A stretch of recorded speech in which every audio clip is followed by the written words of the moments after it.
Hey, everybody. Thanks for waiting. Thank you so much for waiting. Had some last minute phone calls and some technical difficulties. It was a perfect storm, but it's almost 20 minutes after 9 p.m.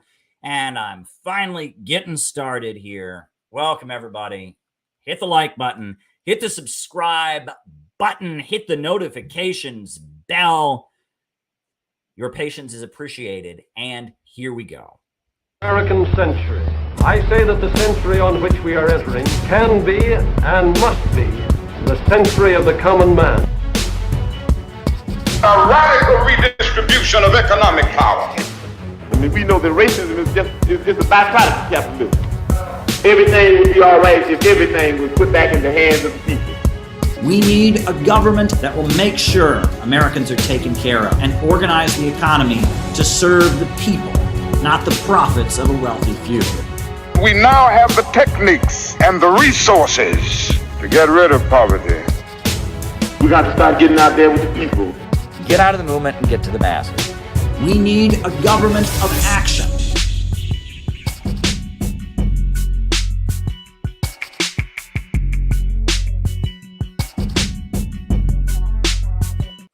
Welcome, everybody. I am so glad to be here with all of you tonight. It's awesome. It's yet another one of our late night conversations. This isn't so late, right? It's only a little after 9. It's about 9:20 p.m. Eastern Standard Time. I'm here in my lovely Brooklyn apartment. Last night, I did a stream totally on a whim. I watched the Republican debate. I covered the Republican debate for social media and for RT, and I did my report, and then I still had my suit on, so I randomly decided to do a live stream about the Republican debate, and it went very well. People asked me good questions. It was great. It makes me feel good. That makes me feel good. So, I only did it on one platform. I did it with my phone, and it went really, really well. And I felt very, very good about it. So that's great. That's very good. And we're going to have a lot more conversations. We're doing a lot of different things. I've got a new book that is on the verge of being published called Letter to Bob Avakian.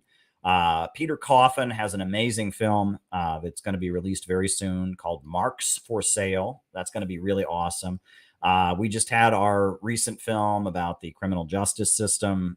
It got widespread praise from Jeff Young and others. And we got the CPI National Conference coming up this fall. And a lot of great things are happening in the CPI universe. And we're very happy about it. We're reorienting our organization to be kind of outreach oriented, focusing on getting to the masses with our revolutionary message. That's also very, very exciting. And we got a whole lot of stuff in the works. So I'm really glad that you all are here. And tonight, just like other nights, I will make some opening remarks. That's coming up. While I'm making those remarks, if you got super chats, I'll be writing them down. And then in the second half of the show, I'll be answering them.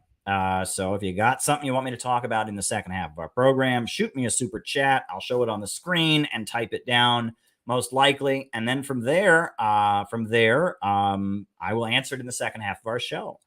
And that's the way things work. We're on Rumble right now. We are on Rockfin right now, and we're on YouTube. Questions can be submitted in the form of YouTube super chats, Rumble rants, or Rockfin tips. I'll be trying to go back and forth between all the platforms. How should communists write for current events? Good question. Writing it down. First question I'm putting on the list from Killian in Milwaukee. Also, Gannon, right? How should communists write for current events? Good question. So, very good. We're gonna do just a regular stream here. So if there's something you want me to talk about, go ahead. I'll be getting started. I'll be flipping between the platforms to see where the questions are, or the comments, and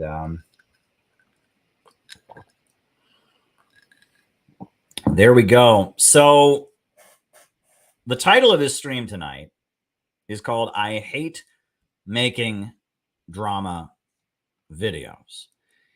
The reason I called it that is because I don't know if you saw, but last week I made 3 drama videos. The first one was about Ben Norton. Ben Norton had blocked me on social media, so I thought, okay, what the heck? Now is the time to just unload on Ben Norton, right? I've bashed Ben Norton on these streams before, and we clearly don't agree with each other. So I decided to just let him have it. And I figured, what the heck? And so I cut it. I made a nice thumbnail for it, put a speech bubble of him saying, I think I had him saying what, like, talking to conservatives makes you racist. Okay, I'm writing it down.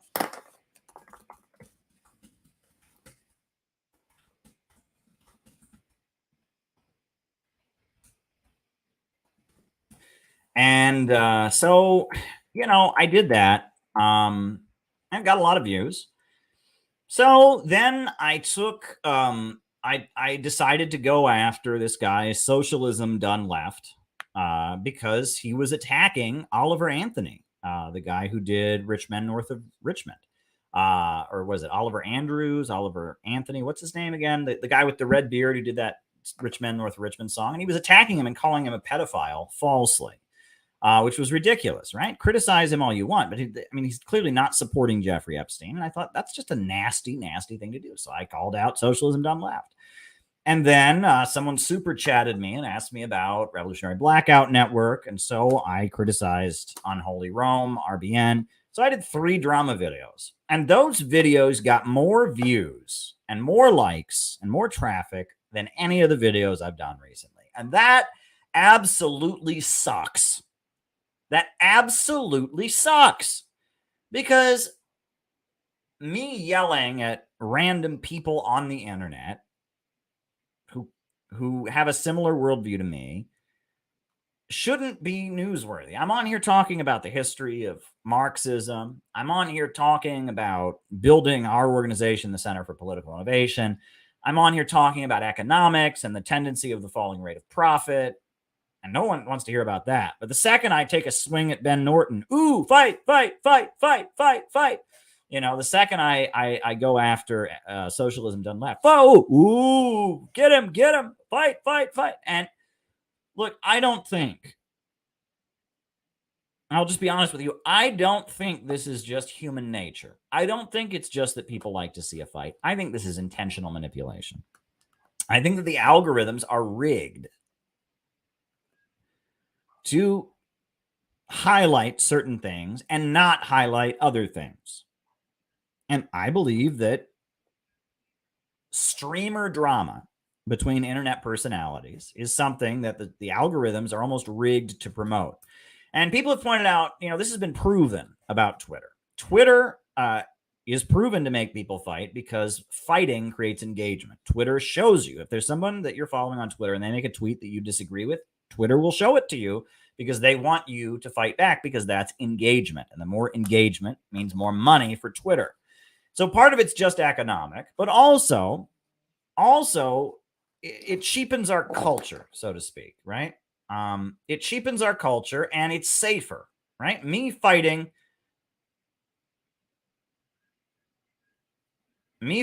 with Socialism Done Left. Sorry, I just had to, text my employers there, but me fighting with Socialism Done Left, right, is not dangerous in any way. Me, calling out Socialism Done Left, me calling out Ben Norton, me calling out, Unholy Rome, people dunking on me and making fun of my hair, making fun of my face, none of that in any way threatens the status quo, right? We're all a bunch of freaks on the internet. We're putting on a crazy freak show, and we're fighting with each other and calling each other nasty names. And, a lot of people are watching and it's really entertaining and we're all amused. And look, there's Ben Norton, some, short guy who looks like an alien who is, kind of autistic and is yelling about one thing. And oh, look, there's Caleb with his plaid shirt on and his red hair and his goatee, and he's yelling about something. And then there's Keffels and yeah, it's just stupid.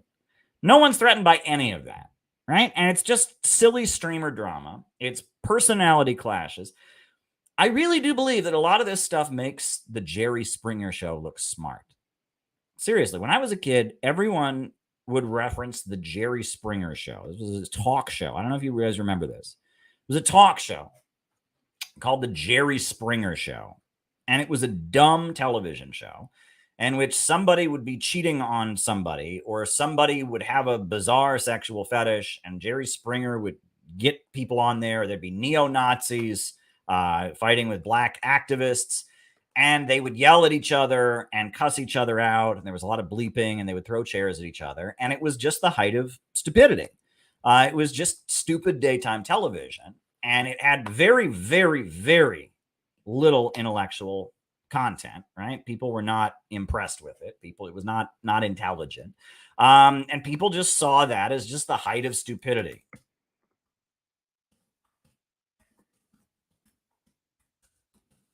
People just saw it as the height of stupidity. And it was just dumb. It was dumb television, right? And I feel like a lot of what goes on social media now, a lot of YouTube streamer fighting is like that. I think at one point there was this big fight, this big debate that was coming up. And it was a debate between Vosh and what's his name? Oh, goodness. What is his name? What is it? American Johnson, right? And he's the boyfriend of, I don't even remember, the boyfriend of what's her name? The Luna Oy, right? And so I thought they would actually debate something of substance. And so I started listening, and it's all over. Oh my God, American Johnson and Vosh are going to fight. And I thought it would be like something political, like American Johnson supports the government of Vietnam. Vosh says, socialism has nothing to do with the government. It's just a worker cooperative. I listened to the debate, and it was all about like whether Vosh was responsible for his fans being mean to Luna on Twitter. I'm just like, I don't care. And I remember one of the most widely watched live streams on this channel was when I debated Jason and Ruhe, Maoist Rebel News. And again, I wanted that debate to have substance in it. And he just kept going, okay, can we get to the fighting? And I'm like, well, let's talk about where we actually disagree about anti-imperialism and all of that. And he just wanted to talk about, you tweeted mean at me. No, you tweeted. And the debate, it was like, it was not a productive thing. It was just like two guys having a slap fest. And I was trying to get my audience to learn something. Everything I do on here is intended to have you all get some insight into current events, learn about Marxism, learn about anti-imperialism, engage with revolutionary ideas, talk. And that a lot of this stuff is just people on the internet fighting. And the worst part of it is that nobody cares, right? What's true or false, because it's all just about what talking head you like the most, right? If you liked American Johnson more than Vosh, you would support him. If you liked Vosh more than American Johnson, you would like him. If you liked Maoist Rebel News more than me, you would support Jason. If you liked me more than Jason, it just becomes this like stupid battle of personalities. What team are you on? And we just yell at each other. We insult each other. We try to embarrass each other and make each other look dumb. And no one learns anything. And it's all really, really stupid. But the algorithms seem to be rigged to promote this stuff, right? They seem to be rigged to promote this kind of thing. And I think that is absolutely intentional. They are trying to make us stupider, and they're trying to atomize our communities, right? They want us to not build any kind of coherent political bloc. And I will also say that part of winning the internet context is the more of a freak and the more offensive you are and the more of a weirdo you are and the more off the wall and wacky you sound, the more attention you will get. And the whole point of Out of the Movement to the Masses, Center for Political Innovation, is that we want to not look like weirdos. We want to not look like freaks. We want average Americans to understand that socialism will make their lives better, that we're trying to make a better country with socialism, that imperialism is their enemy, not the Russians, not the Chinese, not the Iranians.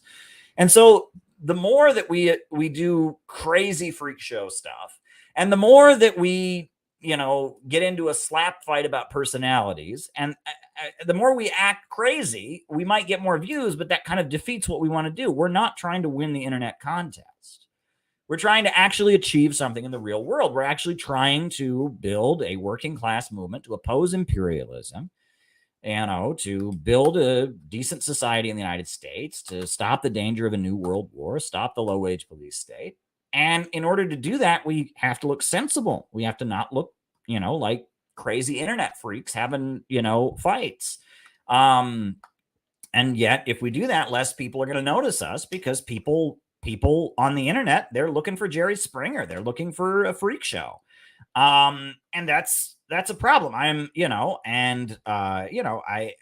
I don't even know. I don't know what the right thing to do is here. Now, I am going to keep doing what I do, getting on here, talking about history, talking about world events, but to some degree or other, I am going to have to play the game, right? And last week I played the game and there was a payout, and that sucks. It absolutely sucks that there was a payout, because I don't want this YouTube channel to just be a streamer drama channel, to be oh my God, Caleb's fighting with Ben Norton this week. Oh my God, Caleb's fighting with this person this week, right? And none of that stuff really seems to make anybody smarter. And none of that stuff seems to really help things. But to some degree or other, if we want to get around the algorithm and get around the suppression that we're facing, we have to lean into it a little bit. And I hate doing that, because I want to build an in real life socialist movement. I want to get some real shit done, right? But at the same time, for whatever reason, you have to lean into the streamer drama a little bit, right? It gets you a little bit of a boost. So I'm going to lean into a little bit of streamer drama tonight. A little bit of streamer drama tonight. And I'm honestly doing this person a favor. And they asked for it. They asked for it. And you know what? Fine. It's to our mutual benefit. I'll bite. I'll play ball. You want to play ball. You want to play ball. You want to play ball.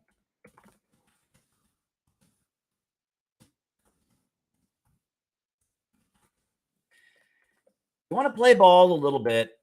I'll play ball with you, right? I'll play ball. And I want you to know who this person is, first of all, because you should know the backstory. Because this person I'm about to react to, this person is actually they are a walking incarnation of exactly everything I just spent the first 15 minutes talking about. Because this person used to be a real communist. Her name is Clara Sorrenti, and she was the leader of the Communist Party of Canada, transgender person, and she was running for office. She defended anti-imperialist countries, and I don't know what happened. I assume that what it was that she realized that there's way more attention and way more money in being an internet freak. And so for whatever reason, Clara Sorrenti had this great revelation that she hates all the socialist countries now. She's changed her name to Keffels. Keffels is the name. And now, as a transgender internet personality, she puts on an internet show about why to be a real communist means you hate Venezuela and you hate Iran and you hate Cuba and you hate Russia and you hate China and you support U.S. imperialism. And all you do is talk about the transgender issue. And she puts on this internet freak show.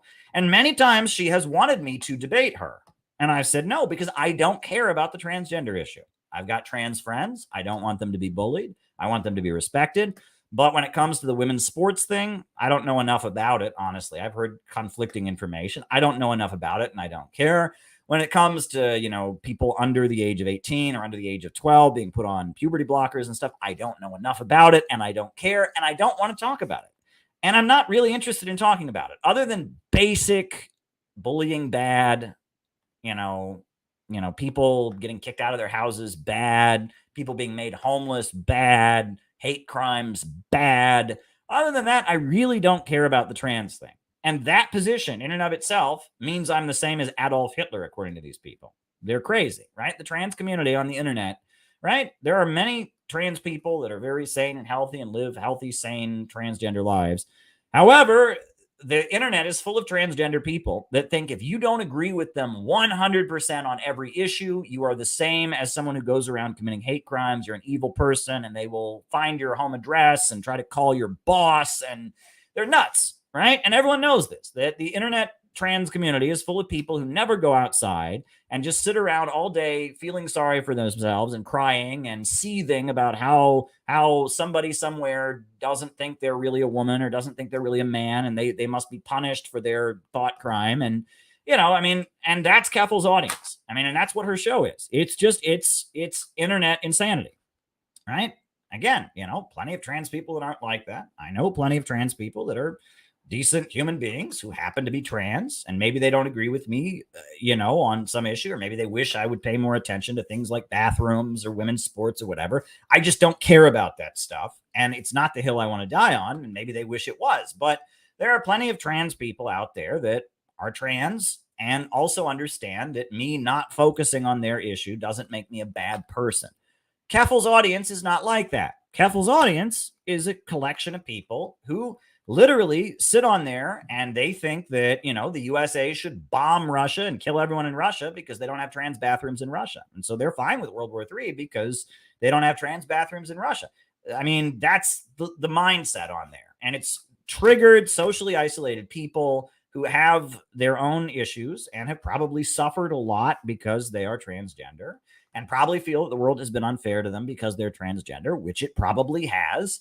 And their trauma and their social isolation and their experience of being bullied leads them into this internet subculture where they sit around and they find people like me who have nothing against them and would be the first people to step up and say bullying must be opposed. And when it comes to the other issues, don't really care. They find people like me and they sit there and they seethe about us all day long. Oh my God, Caleb's a transphobe. He wants to, Caleb said that he doesn't think we should prioritize and expel every person. He doesn't want to destroy J.K. Rowling. He's a bad person. I'm going to find out where he lives and, I'm going to send him, boxes of poop in the mail. These are crazy people, right? And they're very unhealthy people, and they're not connected to any in real life movement, and they're not healthy. And I've called out Thought Slime before, because Thought Slime, he has this whole YouTube channel that basically is just suicide porn. The rate of suicide among trans people is very high and people talk about why that, it's the bullying, it's there's other things. And Thought Slime, instead of giving people hope and optimism, he has a channel that promotes the cynicism and hatred of the world and social isolation and the self-mutilation and the suicidal ideation that trans people go through. And that Thought Slime is probably responsible for the death of people in his audience, because he has a YouTube channel specifically directed at transgender teenagers, and he's not telling them to be proud of who they are. He's not telling them to, to have a positive outlook on life. He's promoting degrowth and the idea that we just can't, I have actually marched at pro-trans demonstrations and I got photographs to prove it. Doesn't matter. I'm the same as the Ku Klux Klan because these people are bonkers. Right. And it's part of this internet culture that is, I've started to use the term trans reductionist, right? Because they really don't care, right? The USA is about to have World War III with Russia. They care? No, right? People in the United States don't have jobs. The roads are crumbling. No, they don't care about that. No, all they care about is, are you 100% on board with, taking extreme measures to punish everyone who doesn't agree with everything they say about the trans issue or not? And if you're not, then you're a bad person, and you're just as bad as people who murder trans people. It's a nutty community, okay? And again, plenty of trans people are not like this, right? And this isn't, I'm not saying trans people are nuts. I'm saying that this internet trans cult is nuts. And if we can't say that, and if we can't acknowledge that the internet trans cult is nuts, what can we say? It very clearly is, okay? The people who sit around seething all day about J.K. Rowling are bonkers, right? We're on the brink of World War III against Russia, right? They are about to throw a group of black revolutionaries called the Uhuru movement. They're about to throw them in prison because they had some anti-war protests and they had some conferences on their web conferences with Russians and wrote some articles. And on those grounds, they are trying to put them in jail as foreign agents of Russia. They've indicted them. They're facing 10 years in prison. And these people don't care about that. ContraPoints has made not one, but 2 videos that are over 2 hours long about J.K. fucking Rowling. Nothing about the danger of New World War. Nothing about the Uhuru movement being carted off to jail for being against the New World War. But 2 2-hour-long pieces about the woman who wrote the Harry Potter books is supposedly transphobic. That's where these people's agenda is. And you can't take them seriously. And they're crazy. And no matter what you say, it's never good enough for them. You'll never please them, right? You'll never please them. You're always an evil person. And it's just this internet subculture that people get sucked into, many of whom are trans. I don't think all the people in this internet subculture are trans. They get sucked into it, right? They don't have any real life friends. They don't have any real life connections. They feel sorry for themselves because of real trauma and bullying that they've experienced, which I'm against, which, they always try to change it and say I'm in favor of such things, which I am not, right? And I do disagree with the way certain people in the anti-imperialist internet sphere talk about this issue, because I have been the victim. I was assaulted when I was in high school because people perceived me as gay, and I mean, I can understand why, homophobia and bullying and targeting people because they're gender non-conforming is a nasty, hateful thing. And I'm against that. And I would be the first to oppose it. And it's not allowed. I will work with people that have a religious or political objection on that kind of issue, or a feminist objection. But I would never allow an atmosphere in my organization to exist where people were bullied or people were made to feel unwelcome, right? But at the same time, if I'm not going to, make that a dividing point, and I'm not going to demand that, that I'm not going to start my meetings with everyone going around and saying their pronouns. I'm not going to do it. I'm not going to do it. It's nuts and it's crazy. Right. And, Keffels, she turned her back on the Cuban people. She turned her back on the Iranians. She turned her back on the Venezuelans. She turned her back on the Russians and the Chinese.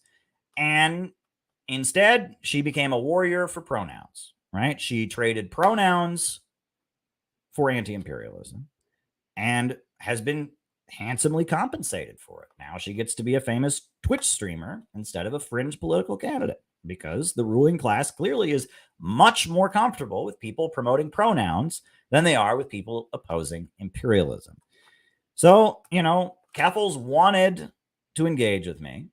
And she made a video of herself reacting to me reacting to Ben Norton.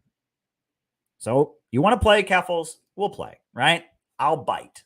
I'll take the bait, right? I will take the bait. But I got to tell you, I don't like doing this. And the reason I don't like doing this is because nothing that I say in this reaction will matter in any way to her fans. She says so many wildly inaccurate things in this video about me, about all kinds of things. About Ben Norton. She has no fucking clue what she's talking about on any of this, but none of her fans will care. I will go through this video and I will show you where she lies about Ben Norton. She lies about me. She is completely out to lunch on so many issues, and none of her fans will care. Their response to everything I say will be, oh, shut up, Burger King. Oh, you're a Nazbol. They don't care. None of her fans care about the truth, right? Socialism Done Left accused Oliver Anthony of being a pedophile falsely, distorted his lyrics and put them on the screen, and called Oliver Anthony, the author of Rich Men North of Richmond, a pedophile, saying he supported Epstein. And I pointed that out in my reaction video. And all of his fans basically said, well, that's fine because he's a Trump supporter, right? These people do not care about the truth. I'm about to show you that Keffels is a lying sack of shit. She has no idea what she's talking about. And none of her fans will care because they're on the blue team. I'm on the red team. So whatever I say is bullshit. And whatever Keffels says is awesome. And it's just a stupid slap fight about personalities. And that's why I hate to do internet drama videos, because nothing is accomplished, right? But maybe it'll get me some views. Maybe it'll get me some engagement. It gives me something to talk about on this stream, and it gives me a chance to make this point, right? I'm trying to make you smarter with this channel, right? I'm talking about history. I'm talking about Marxism. I'm talking about philosophy. And I feel like it is my duty to make you smarter. And I've said this about art, right? That the artist, the painter, the composer, the filmmaker, the playwright, they have a duty to make you better with their art. And in our day and age, art is so commercialized that has been completely lost. That's been completely lost. Now, the artist's only job is to maximize revenue for the patron, for the investor, right? Keffel's only job is to maximize revenue for Twitch and YouTube. Keffels has no obligation to make anyone who watches her smarter, mentally more healthy, to make them more optimistic, to help them. She doesn't have any obligation to her audience. All she has to do is keep people watching and make profits. And the same for me, right? I mean, I don't have any obligation to you other than, my obligation is to keep the views coming in for YouTube. But I feel a sense of responsibility. I want you to be a happier person. I want you to be more optimistic in life. I want you to understand the nature of the world and how it works. I want you to maybe reach a higher spiritual plane. I feel a responsibility to you, but YouTube does not demand that of me. And that's the problem with the society that we're in, is that there is no obligation on the part of the artist to be moral with their art. All the artist has to do is make sure that whoever is paying for it gets a return on their investment, or whoever the platform or the, and that's why art sucks. That's why they make the same movie over and over and over and over again. Why? Because they can get a guarantee on it. That's why, that they have replaced gross. So many aspects of movies now. Movies have been replaced with gross, right? Rather than come up with a very funny, clever joke, they just gross you out to make you laugh. And rather than coming up with a very scary, elaborate, suspense-filled horror movie, they just gross you out.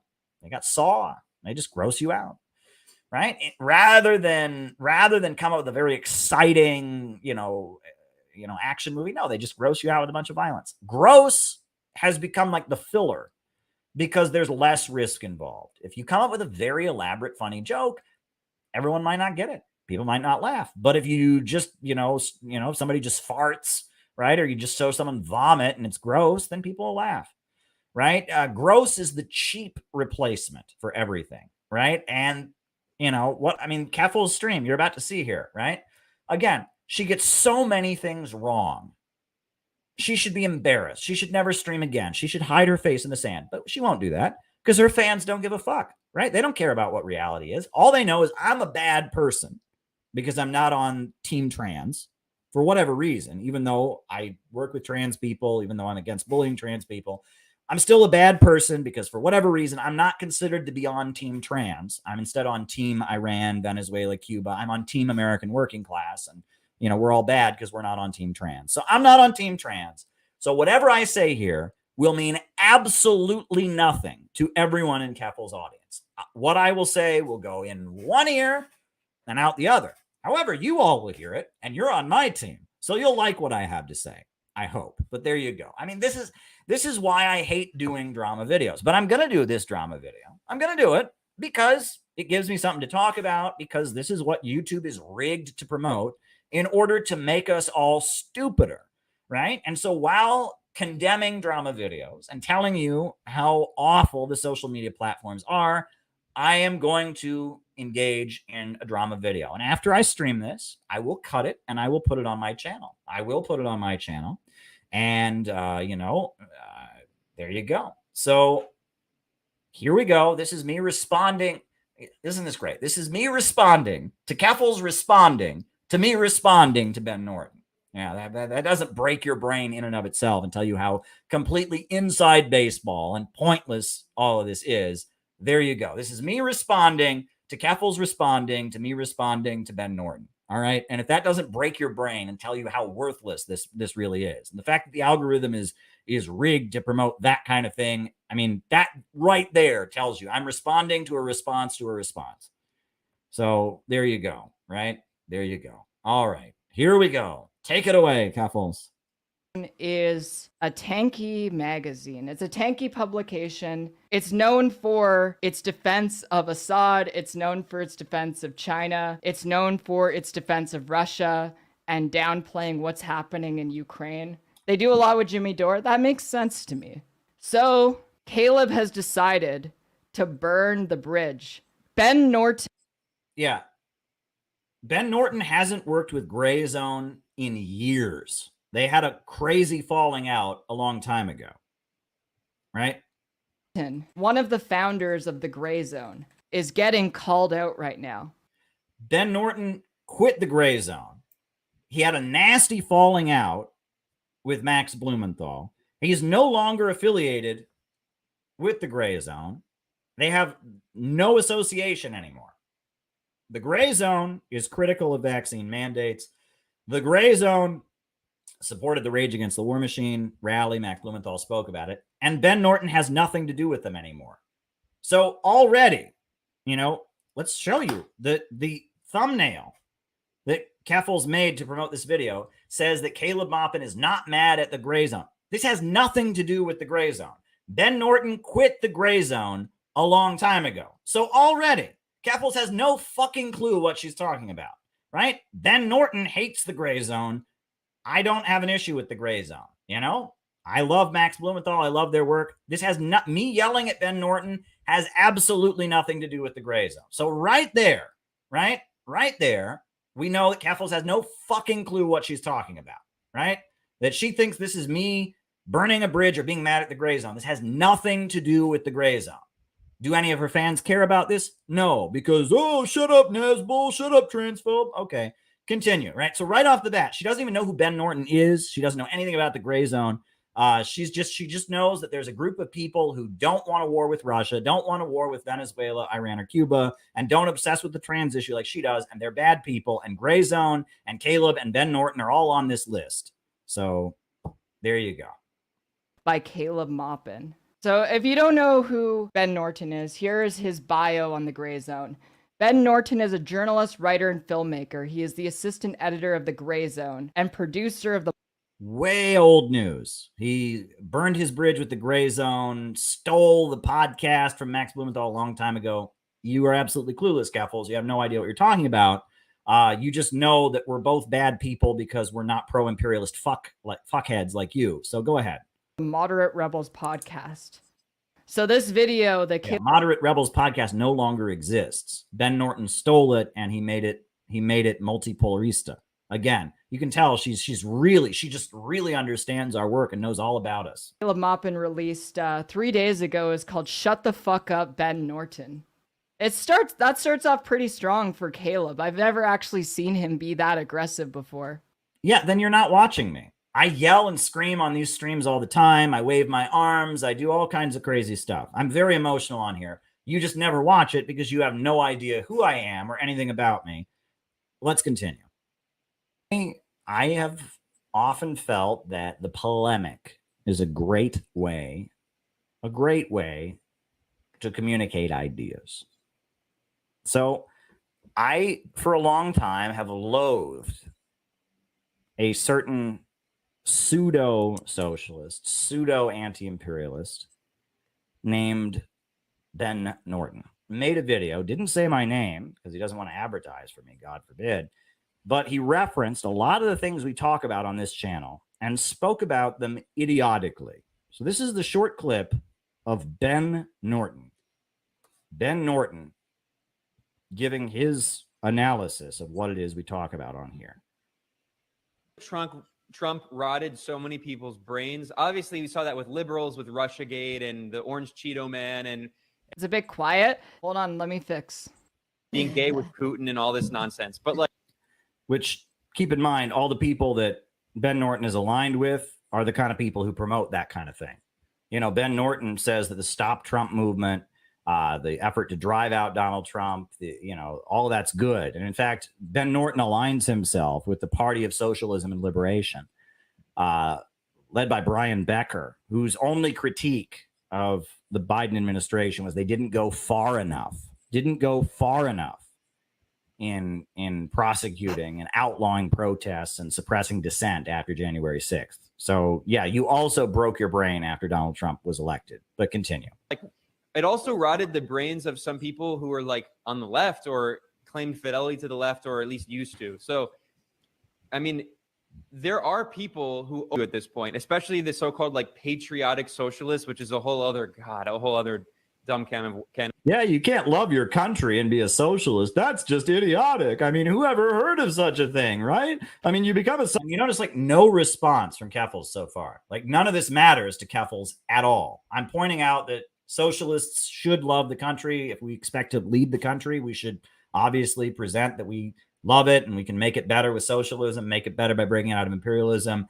I'm critiquing how the Party of Socialism and Liberation wanted to jail Trump supporters and crack down on dissent more after January 6th. Keffels says nothing about that. Like none of that means anything to Keffels. None of that. I'm making all these points and it's like Keffels is just like it's like, you know, none of that matters. Socialist because you want the country to burst into flames and everyone to die, right? I mean, it's just like, oh yeah, why would anyone be patriot? Why is he doing a Kermit voice? Why is he becoming the Joker? Because I'm trying to be entertaining on my stream, Keffels, and that's like the only thing you can say so far. I just made an important point. You have no response to it, but I spoke in a funny voice because it's entertainment, because I have a YouTube channel. But that's what you're reacting to. That's your critique, right? You want me to speak monotone? Like, this is dumb. Right? The right wing says that we're all a bunch of hippies who spit on soldiers and burn flags. Everybody knows that, right? Yeah. Why wouldn't we want average Americans to think we're their enemies? I mean, it's like, I mean, look at the gestures there. Look, I mean, just look at this. This is just like, this is unbelievable. Just sitting there silently, no response, no critique of any of this. I'm making all these points. She has nothing to say about any of this. But they openly argue. They say communism is conservative. Ben, do you think the Soviet Union was into the transgender thing? Was that what they were focusing on? What? Wait a second. I think he's drunk. Yeah, I don't drink alcohol. I'm not drunk. Why would you think I'm drunk? Like, this is just dumb. He's drunk, right? Just like seriously? Like that's what you got? You think I'm drunk?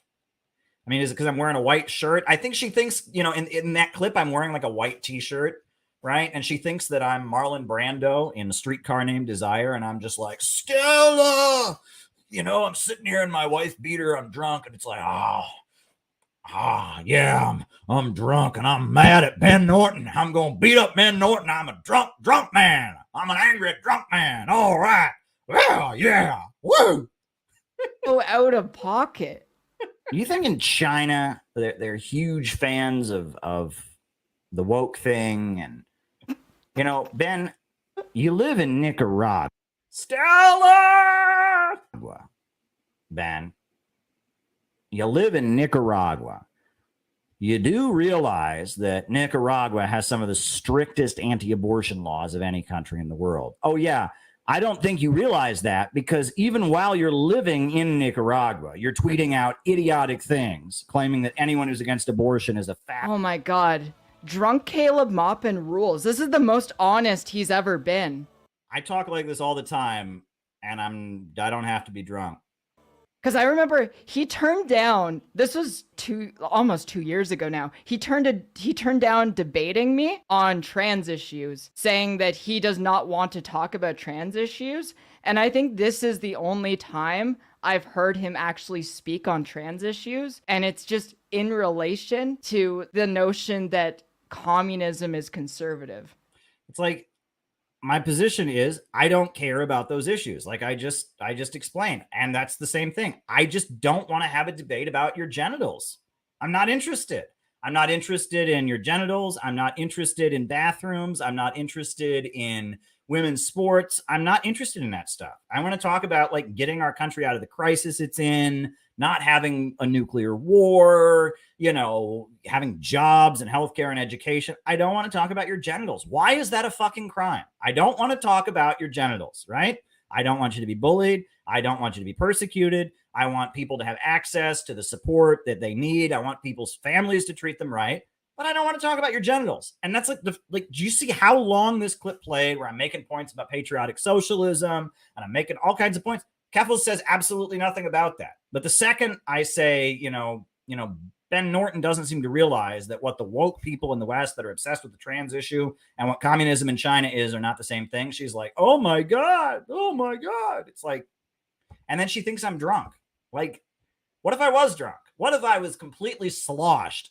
Why does that matter? Like, this is so dumb and childish. Like, this is who we're dealing with. Fascist and a theocrat and stuff.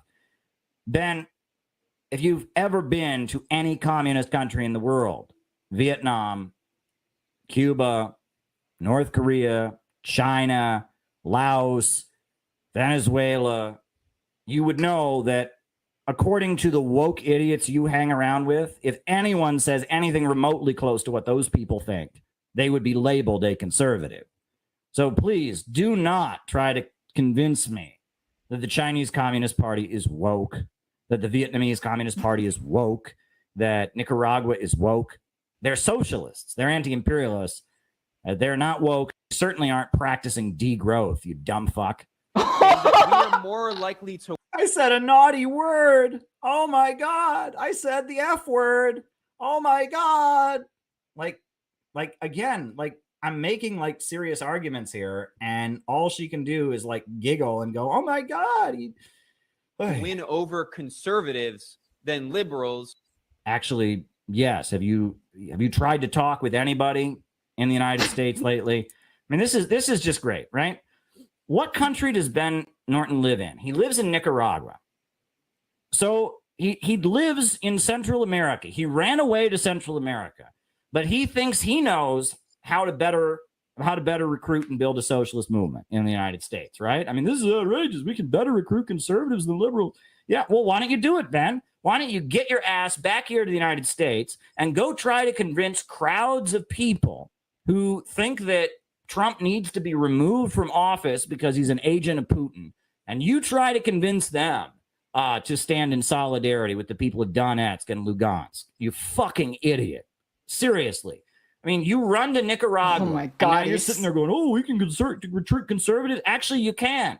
When I talk to conservatives, they hate Jeff Bezos too. When I talk to conservatives, they're suspicious of Biden sending weapons to Ukraine while America's falling apart too. And if you say that to liberals, you know what they say to you? That's a conspiracy theory. You must be right wing. Yes, it is easier to talk to conservatives than liberals. And you would know that if you were in the United States trying to do what is your job as an anti-imperialist and build an anti-imperialist movement, not just grift money ripping on your homeland.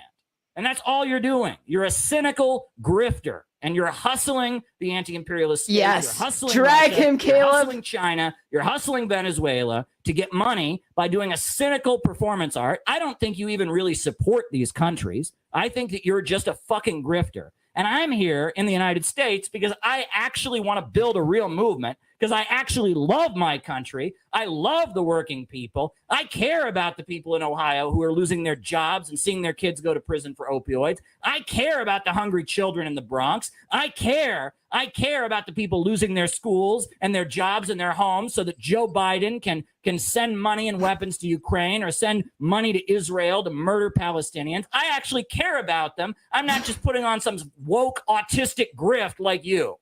I love. Oh my God! Holy shit. Now, first of all, I want you to see that. Now, this is something that the BreadTube crowd does a lot. And this is, I mean, this is one of their normal techniques. They don't say anything, right? Everything I said there in that rant that was like epic, where I was just killing it and talking about how I'm trying to build a real movement and I actually care about working people. Everything I said was true. She has no rebuttal to any of it, but she plays it and then she stops it and she goes and does this woke laugh, this forced laugh, right? And that is one of the most common techniques. Serfs does this, Vosh does this, right? And basically they're trying to train their audience. It's a psychological technique. They're trying to train their audience that anyone who pretends to care about working people, just laugh at them. That's basically what they're saying. If anyone comes in, and says they care about hungry children in the Bronx, just laugh at them. If anyone says they want to stop World War III, just laugh at them. And they're just trying. It's like the laugh track on a sitcom, right? You know, they play the laugh track on the sitcom after the joke to like get you to think it's funny, to get you to not think about it. That's what it is. It's a manipulation. She wants anyone, she was trying her best to get all the people who watch her that the next time anyone comes to them and says, hey, I've got a petition to stop World War III, they go, you're a weirdo. They don't even know why it's funny. It's like a laugh track on a sitcom. And Surfs does this, Vosh does this, they all do this, right? She didn't have a single argument against anything I said. Nothing. Right? And she watched me go off an epic rant that got me a huge amount of likes. Many people in the chat were loving it. And then she just follows it up. She pauses it, and her only response is a forced laugh. Like she doesn't think it's funny, right? It's a forced laugh trying to train her audience to basically dismiss anyone who cares about working families, anyone who tries to stop war. Right? It's very, very nasty. I think it comes from like a manual or something because they all do it. And it's very weird. It's very, very weird. But they don't want anybody to feel empathy for people that are facing economic hardship. They don't want anyone to stop the wars. And so they play videos of people saying completely sensible things and they stop and then they laugh. And it's not an argument at all. And it's obviously quite scary. Shit. Of my country, and that's why I'm a socialist. I want to see an America where everyone has jobs and healthcare and education. I want to see an America where the bankers are defeated and you want to hustle money and grift and rip off the anti-imperialist countries. He's obviously very salty about the fact that he got fired from Russia Today. I've never been fired from Russia Today. When did that ever happen? If you go to my Twitter right now, the pinned tweet on my Twitter is my report that I did on RT a few days ago. I work for RT every single day. When have I ever gotten fired from RT? That never happened. I work for RT. I've worked for RT for the past 8 years of my life, nonstop. That never happened, right? I've certain many people claim this on BreadTube that I've been fired from RT. I have never been fired from RT. I am the New York City reporter. I just got my badge, my press badge for the United Nations renewed. I do RT reports all the time. And if you look at this YouTube channel, you can see my RT reports that I do regularly. Where is she getting this? Like that just didn't happen. Just like Ben Norton has nothing to do with the gray zone and hasn't for at least a year, I've never been fired from RT. Like, where does she get this? And again, if you're going to rip on somebody, you should at least look into this. You should at least do some research. When did I get fired from RT? I've never been fired from RT. Never happened, right? RT America shut down, and so I work directly for International. And I'm very open about this, right? I continue to have reports on RT every single day. When did this happen? You know, just like she said, Ben Norton is with Gray Zone. Not true. Now she says, I'm not with RT. Yeah, I am. Yes, I am. You know, and she's just like, and again, none of her fans care about this, right? If you're a fan of Keffels, you're like applauding and cheering and helping someone attack people. And this person does not know what the hell they're talking about. But do they care? No, because they're on the blue team and I'm on the red team. They can't pay him anymore ever. They can't pay me anymore. I don't know. I don't know how I'm paying my rent in my apartment here. You know, I don't know how I'm feeding my family, you know, taking care of my wife. I mean, I don't know how I'm doing any of that if they can't pay me anymore. Did Russia just like stop having money? I mean, what, you know, I mean, it's just like, I mean, can you believe this? Like she says this with a straight face. I want to see an America where everyone has jobs and healthcare and education. I want to see an America where the bankers are defeated and you want to hustle money and grift and rip off the anti-imperialist countries. He's obviously very salty about the fact that he got fired from Russia Today. I never got fired from Russia Today. They can't pay him anymore. What? They can't pay me anymore? I get paid all the time. It's my job. Ever since, you know, Russia invaded Ukraine. And how does that work? How does that work? If there's a military conflict with Ukraine, suddenly TV networks shut down or something? Like, you know, this is just idiotic. And again, do any of her fans care that she got a fact blatantly wrong? Of course not. So that you can live a luxurious, decadent lifestyle as an expat. I actually believe in this. I actually love my country, and you're a fraud, and you know it. Over conservatives than liberals, and they openly say that. And yeah, we do. Because if you lived in America and actually talked to anybody, you would know that. You would know that liberals want to murder Russians and conservatives want peace with Russia. You would know that liberals believe everything they see on CNN and conservatives question it. You would know that Tucker Carlson supports the Uhuru movement, while Joe Biden is trying to throw them in jail for being against the war in Ukraine. Oh, this is great. Wait till you see this part. This shows you what a complete piece of shit Keffels is. You might know this, Ben, if you were here doing the work, if you weren't a grifting expat. They say that Trump, even though we disagree with him, even though we disagree with him on all these things, he represents this kind of like radical wing of the bourgeoisie that is going against big capital. And it's actually, yeah. Why do you think they're trying to throw Donald Trump in jail? I mean, if he's on the same team as Joe Biden, why do you think they're trying to throw Donald Trump in jail? Why do you think they kicked Tucker Carlson off Fox News? Oh, but they're all good buddies. There's no disagreements. That's crazy. Oh, the idea that there might be... I've never seen him this mad before. And you haven't been watching. Holy shit. He's having a fight. You've never watched. I get very angry a lot on these. With a YouTube video right now. You know what? I'm liking his video. You know, this is the most reacting I've ever seen him. That's because you don't watch me. I reacted to Jordan Peterson for 2 hours. I've reacted to Noam Chomsky. I have a lot of streams reacting to people, yelling at them, all kinds of things. But you don't watch me because you don't know anything about me. You've just been told to target me because I'm not a pro-imperialist like you. He was such a fucking robot. Turns out all he No, I'm not. needed to do was get drunk. I'm not drunk. And then make a YouTube video.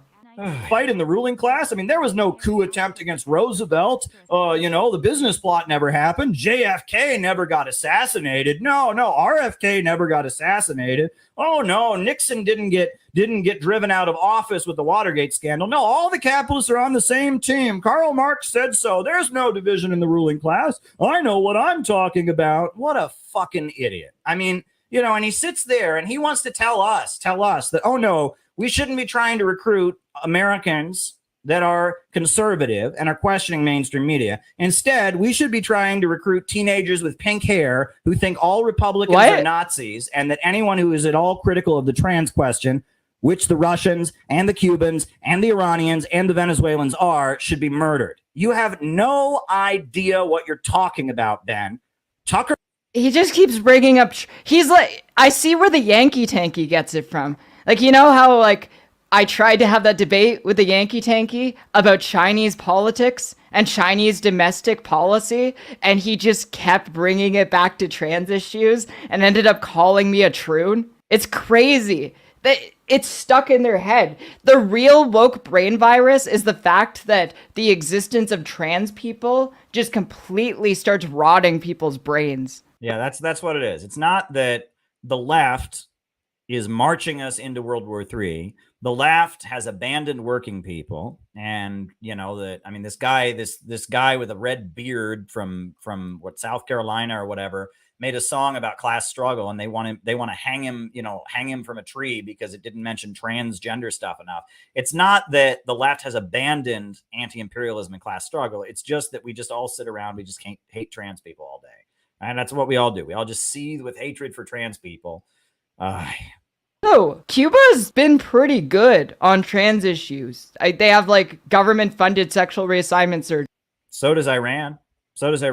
Iran has government-funded sexual reassignment surgery too.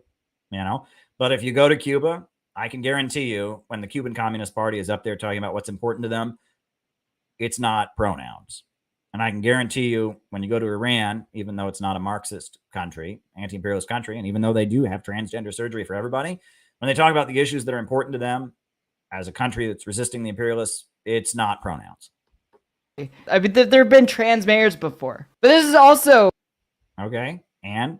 The result of what happens when your politics is entirely just campism. Oh, my politics are campism. You mean like siding with people in the countries around the world that are under attack from U.S. imperialism, like wanting to see people whose countries are kept in chronic poverty lift themselves up out of poverty. You mean like trying to get the working people of the United States to realize that their real enemy is at home, not around the world. that it is our duty to unify with the people of the world against the imperialists. That's just like campism, right? That's just like some weird side note, right? It's not like what Marxism is all about. That's not the entire point of Marxism, Leninism, or anything, to defeat the imperialist system and let countries around the world achieve national liberation and destroy imperialism. It had nothing to do with that, right? I mean, it's just campism, right? I mean, it's just, like wanting countries around the world that are kept poor, where people are starving to death and under domination of Western imperialism, wanting them to break free, supporting national liberation struggles, trying to get the working class to align with the colonized people in their struggle for liberation and turn against the imperialist wars, right? Making war against the war makers, the soldiers turning their guns around, defeating imperialism. None of that is any, I mean, that's just campism, right? I mean, that's like not important. That's not like what Lenin wrote about or anything. That's not what Marx wrote about. That's not like what Ho Chi Minh talked about, or Che Guevara or Mao. None of them were about any of that. They were all just about transgender pronouns. Duh. Doesn't actually believe anything. He's there for the... Yeah, I don't believe anything. That's why I take positions that get me canceled. That's why I risk my life going on a ship to Yemen. That's why I've had my reputation dragged through the mud by people like you because of my positions that I take. That's why I got canceled for meeting with Alexander Dugin. Yeah, I don't believe in anything. Clearly, you're the principled one, the one who sold out and abandoned the global communist movement so you could have a live stream about your genitals. Whatever the countries that he is super invested in say, that's just what he believes now. Right. Whatever the people who are under the gun and under attack from U.S. imperialism, that are being bombed and having their homes destroyed, whatever the people that we're all being riled up by CNN to hate and to justify U.S. wars against and sanctions that starve people and kill them. You're right. That's all I care about. Clearly, I don't care about important things like women's bathrooms. Duh. I care about like people getting shot. I care about the children of Donbass who've been facing bombing for 8 years. I care about like the people on the island of Cuba and the blockade they're facing. I don't care about like important things. Like clearly, I'm just like a sellout for these countries that are like under attack that the U.S. government is trying to destroy. Kirk Carlson supports Uhuru, and Biden is imprisoning them, and all the fake leftist groups, for the most part, have abandoned them, right? You want us to align with the people who are throwing black revolutionaries in jail, but you don't want us to align with the people speaking up in support of them on national television. That's your position.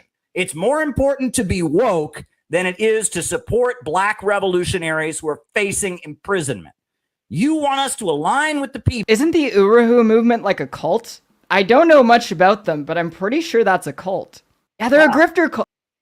I saw a video about it where a black guy went to like an Uruhu rally. Yeah, I'm just like, this is unbelievable, right?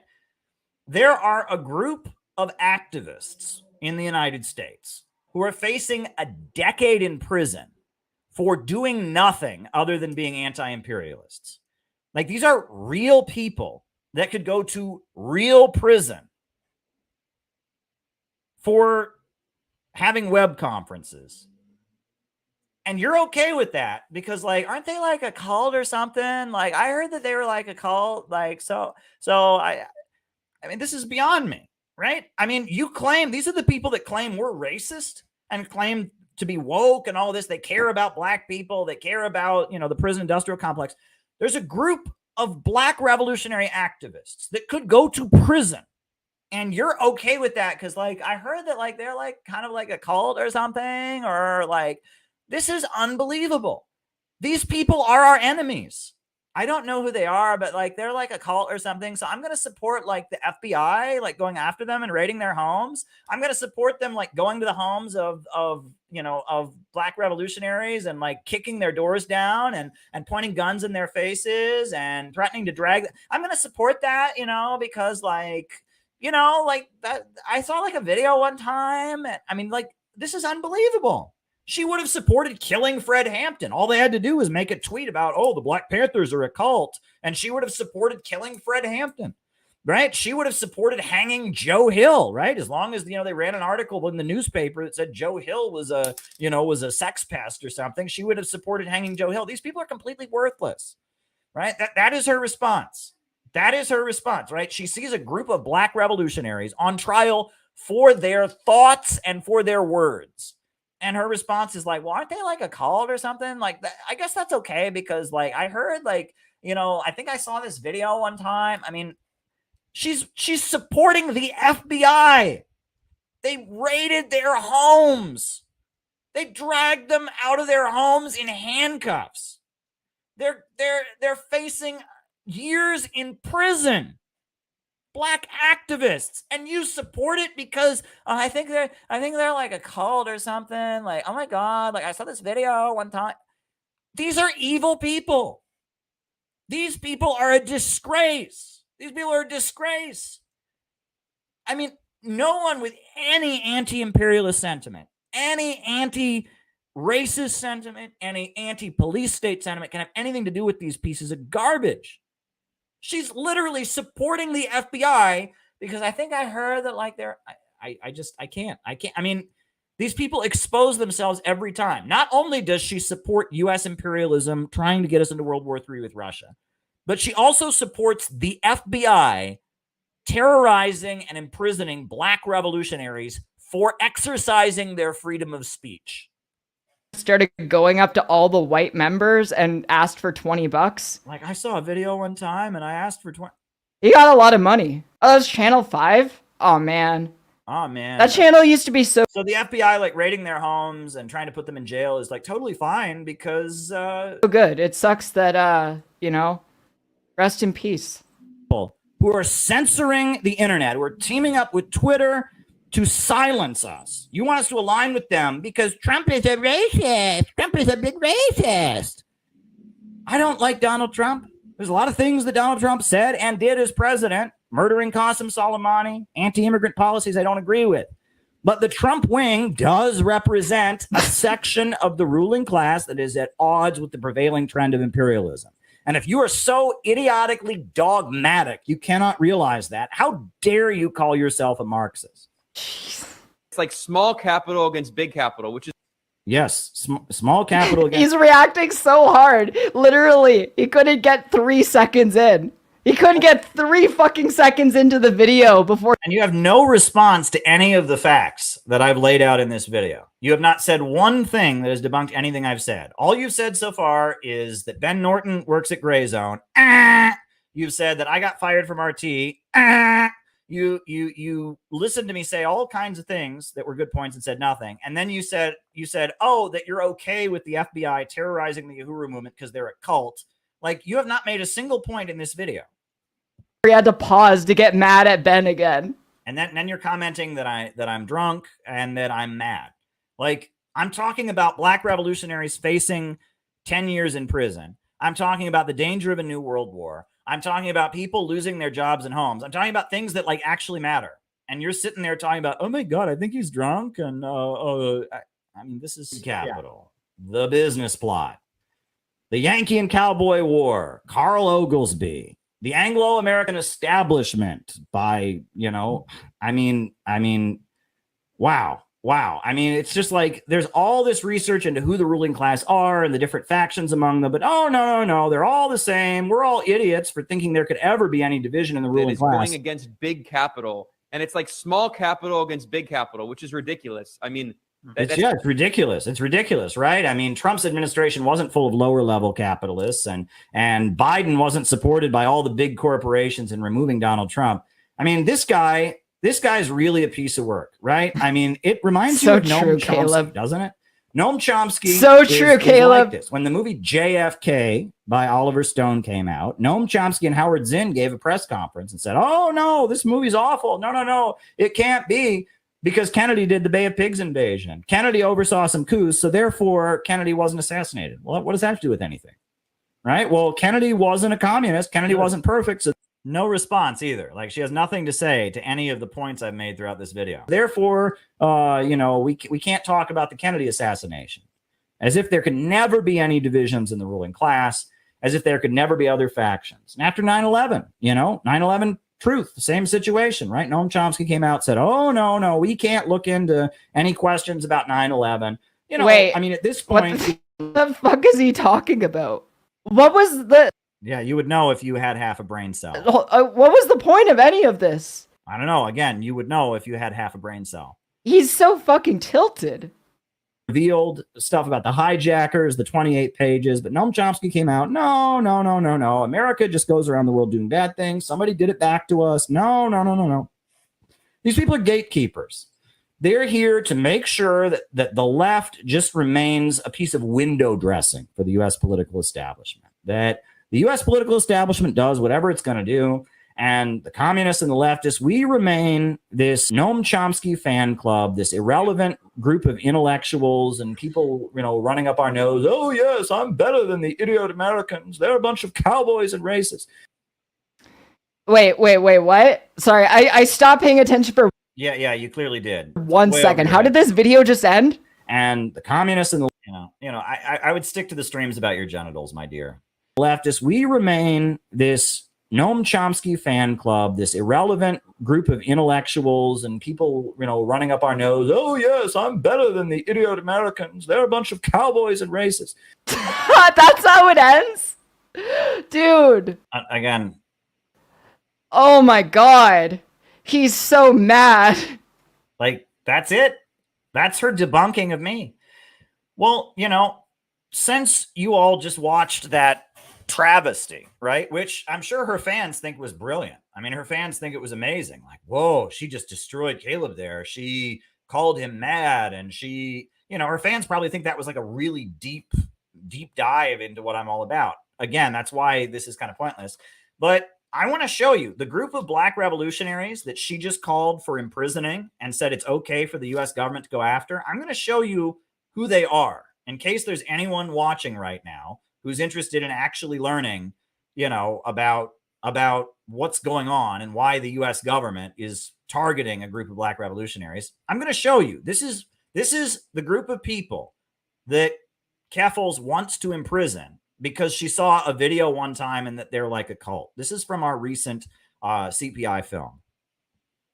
The rioting was done. U.S. media kind of forgot about those communities. Well, Uhuru, they went out there because they saw black and brown people like themselves that were out there protesting and rioting, and they stayed there. And they've been there since 2014, providing services in the community, giving these young people in the community something constructive to do, not just go out and break shit to raise awareness about the conditions they're in, but ways to actually feed people and serve the community. And they've been there.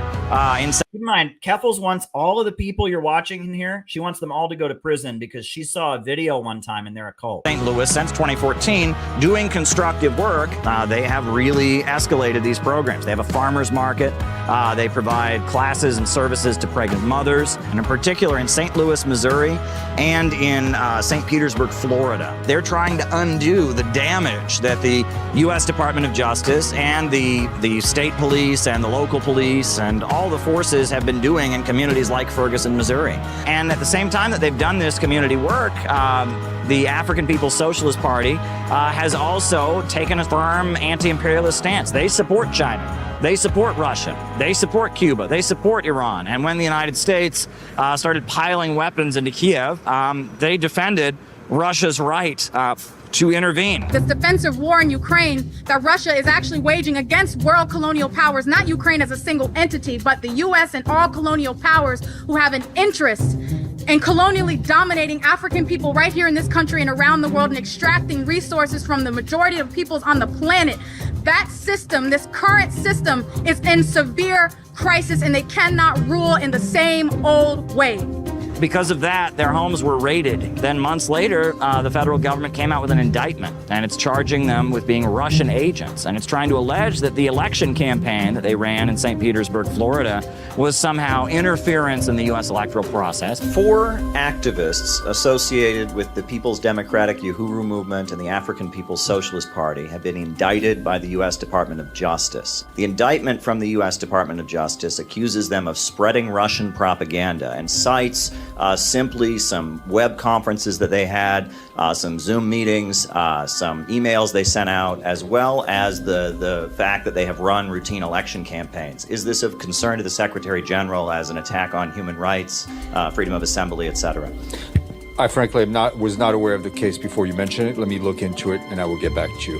What's going on in Africa is directly connected to what's going on here. What's going on in Ukraine is connected to what's going on in Harlem. You know what I'm saying? It's an international global economy that's all connected. Because they go to conferences in Russia, this constitutes Russian meddling in the elections. The whole thing is ridiculous. It's completely, utterly ridiculous. They've been running these campaigns for years, since before I was born. Back in the 1970s, they were running people for office. Their platform of reparations, I mean, Marianne Williamson, she's a major Democrat candidate. She also says she believes in reparations. I mean, it's not a unique message that they have in that sense, but they have been targeted because they're doing what you're supposed to do. I mean, you know, at all of our meetings, we have a picture of Fred Hampton up on the stage because Fred Hampton, he built a free breakfast program. He organized what he called a rainbow coalition, uniting low-income people, white, black, brown, Arab, Latino, into one organization, you know, trying to build up community empowerment, trying to do community service projects while teaching Marxism and socialism. You know, we look at Fred Hampton as a great example of the American revolutionary tradition. And, you know, the African People's Socialist Party and the Uhuru movement, you know, they don't like that we wave the American flag. They don't like that we consider ourselves patriotic. They have their own kind of unique analysis. They talk about what they call the colonial mode of production. That's not traditional Marxist thinking. And we don't agree with them on a number of issues, but it doesn't matter. We support them. We all have to stand up and oppose the ideology of division and support an ideology of unity based upon our material interests, you know what I'm saying, to work together. People who can't understand that, people who can't get past, you know, this or that, like, we got to put aside our differences and say that if they come for them, they come for all of us. If they go after them, they got to deal with all of us. That needs to be the attitude among anti-imperialists. Yeah, that's from the recent film that the Center for Political Innovation released, made by Peter Coffin, who's amazingly skilled. And that in that film, we talk about the Uhuru movement and how important their case is. I mean, they are indicted by the American government just for being anti-imperialist, just for their freedom of speech. It's a very, very dangerous case. But Keffels is totally okay with the FBI going after them. Totally fine with the FBI going after them because she saw a video one time that they're like a cult. I mean, you know, you want to talk about evil, right? I mean, don't tell me these people aren't spooks. Don't tell me these people aren't being promoted by the ruling class and by the government. The fact that they, you know, that she, as someone who claims to be anti-racist or someone who claims to be woke, she's not screaming from the heavens in support of Uhuru. Instead, she's just, you know, she's okay with the FBI terrorizing them because she saw a video that they're a cult. Like, this is unbelievable. I mean, go and watch the film. Peter Coffin did a great job with it. You know, and I think when I cut this clip, I'm going to call it Keffels wants the FBI to jail black revolutionaries. That's what I'm going to call it, right? And let's see if that works. Maybe I'll just call it, you know, something else. I don't know, but yeah, so there you go. I succumbed to the temptation of the algorithms. I lowered myself by making a drama video, but hopefully people watch it. You know what I mean? Hopefully people watch it, and hopefully one or two people in Keffels' audience don't think that the FBI should jail black revolutionaries. Don't think that maybe one or two people in Keffels' audience will have the common sense to realize, oh, wow, maybe we should support Uhuru, not people that are helping try to make the case online for imprisoning them. You know, just an idea. But anyway, folks, those are my opening remarks for tonight. I have, by the way, seen the Rumble rants. I couldn't put them on the screen, but Jamie Turner, I got your Rumble rant. And I also saw the Rockfin tips from Hempcar. So I saw those as well, and I'll be addressing those. So names and locations, folks. Names and locations. I will call you out as I see you. Names and locations. Names and locations. Who is with us tonight? We're doing the roll call, folks. Names and locations, names and locations. Who is with us tonight? This is the fun part where we find out who's on the other side of the camera, who is watching the show. Names and locations, names and locations. I will call you all out. We got Phil in Miami, Florida. We got Ben in Northeast and East Northport. We got Nick in Montana, Ryan in Kansas City, Jenny Lynn in Cincinnati, Seneca, South Carolina, Killian in Milwaukee, Samuel Price in West Virginia, Balthazar in Oakland, Ottawa, Marta Kay in Poland, London Calling, Heidi in Edinburgh, Scotland, Bella in Austin. We got Noah Shank in Boston, Massachusetts, Jamie in St. Paul. You're on the list, John. Jamie in St. Paul, AJ and NJ, Bob Troy in New York, Gabby Hernandez in Chicago, Josh in St. Louis, John McCarthy in Chicago, got Russ in Chippewa Falls, Wisconsin. We got all the Anglo countries. Well, we speak English here. We got Joe in New Jersey, home of the revolution. Welcome, welcome, welcome. We got Bob Troy in New York. We got Alex from Brazil, Christina in Portland. Oh, I hope you'll be at our conference in Portland, Christina, because we'll be there in December 2nd. We're having a conference in Portland. Jafar in Barbados. Welcome, Jafar. Chan in Georgia, USA. Welcome, Chan. Welcome, welcome, welcome. Anybody on the Rumble? Jacob in Wisconsin. Hempcar is on the Rumble. Anyone on the Rockfin? Anyone on the Rockfin? Anyone on the Rockfin? No one on the Rockfin? All right. Chris in Salt Lake City. Welcome, Chris. Welcome, Chris. Alex from Brazil. Chan in Georgia.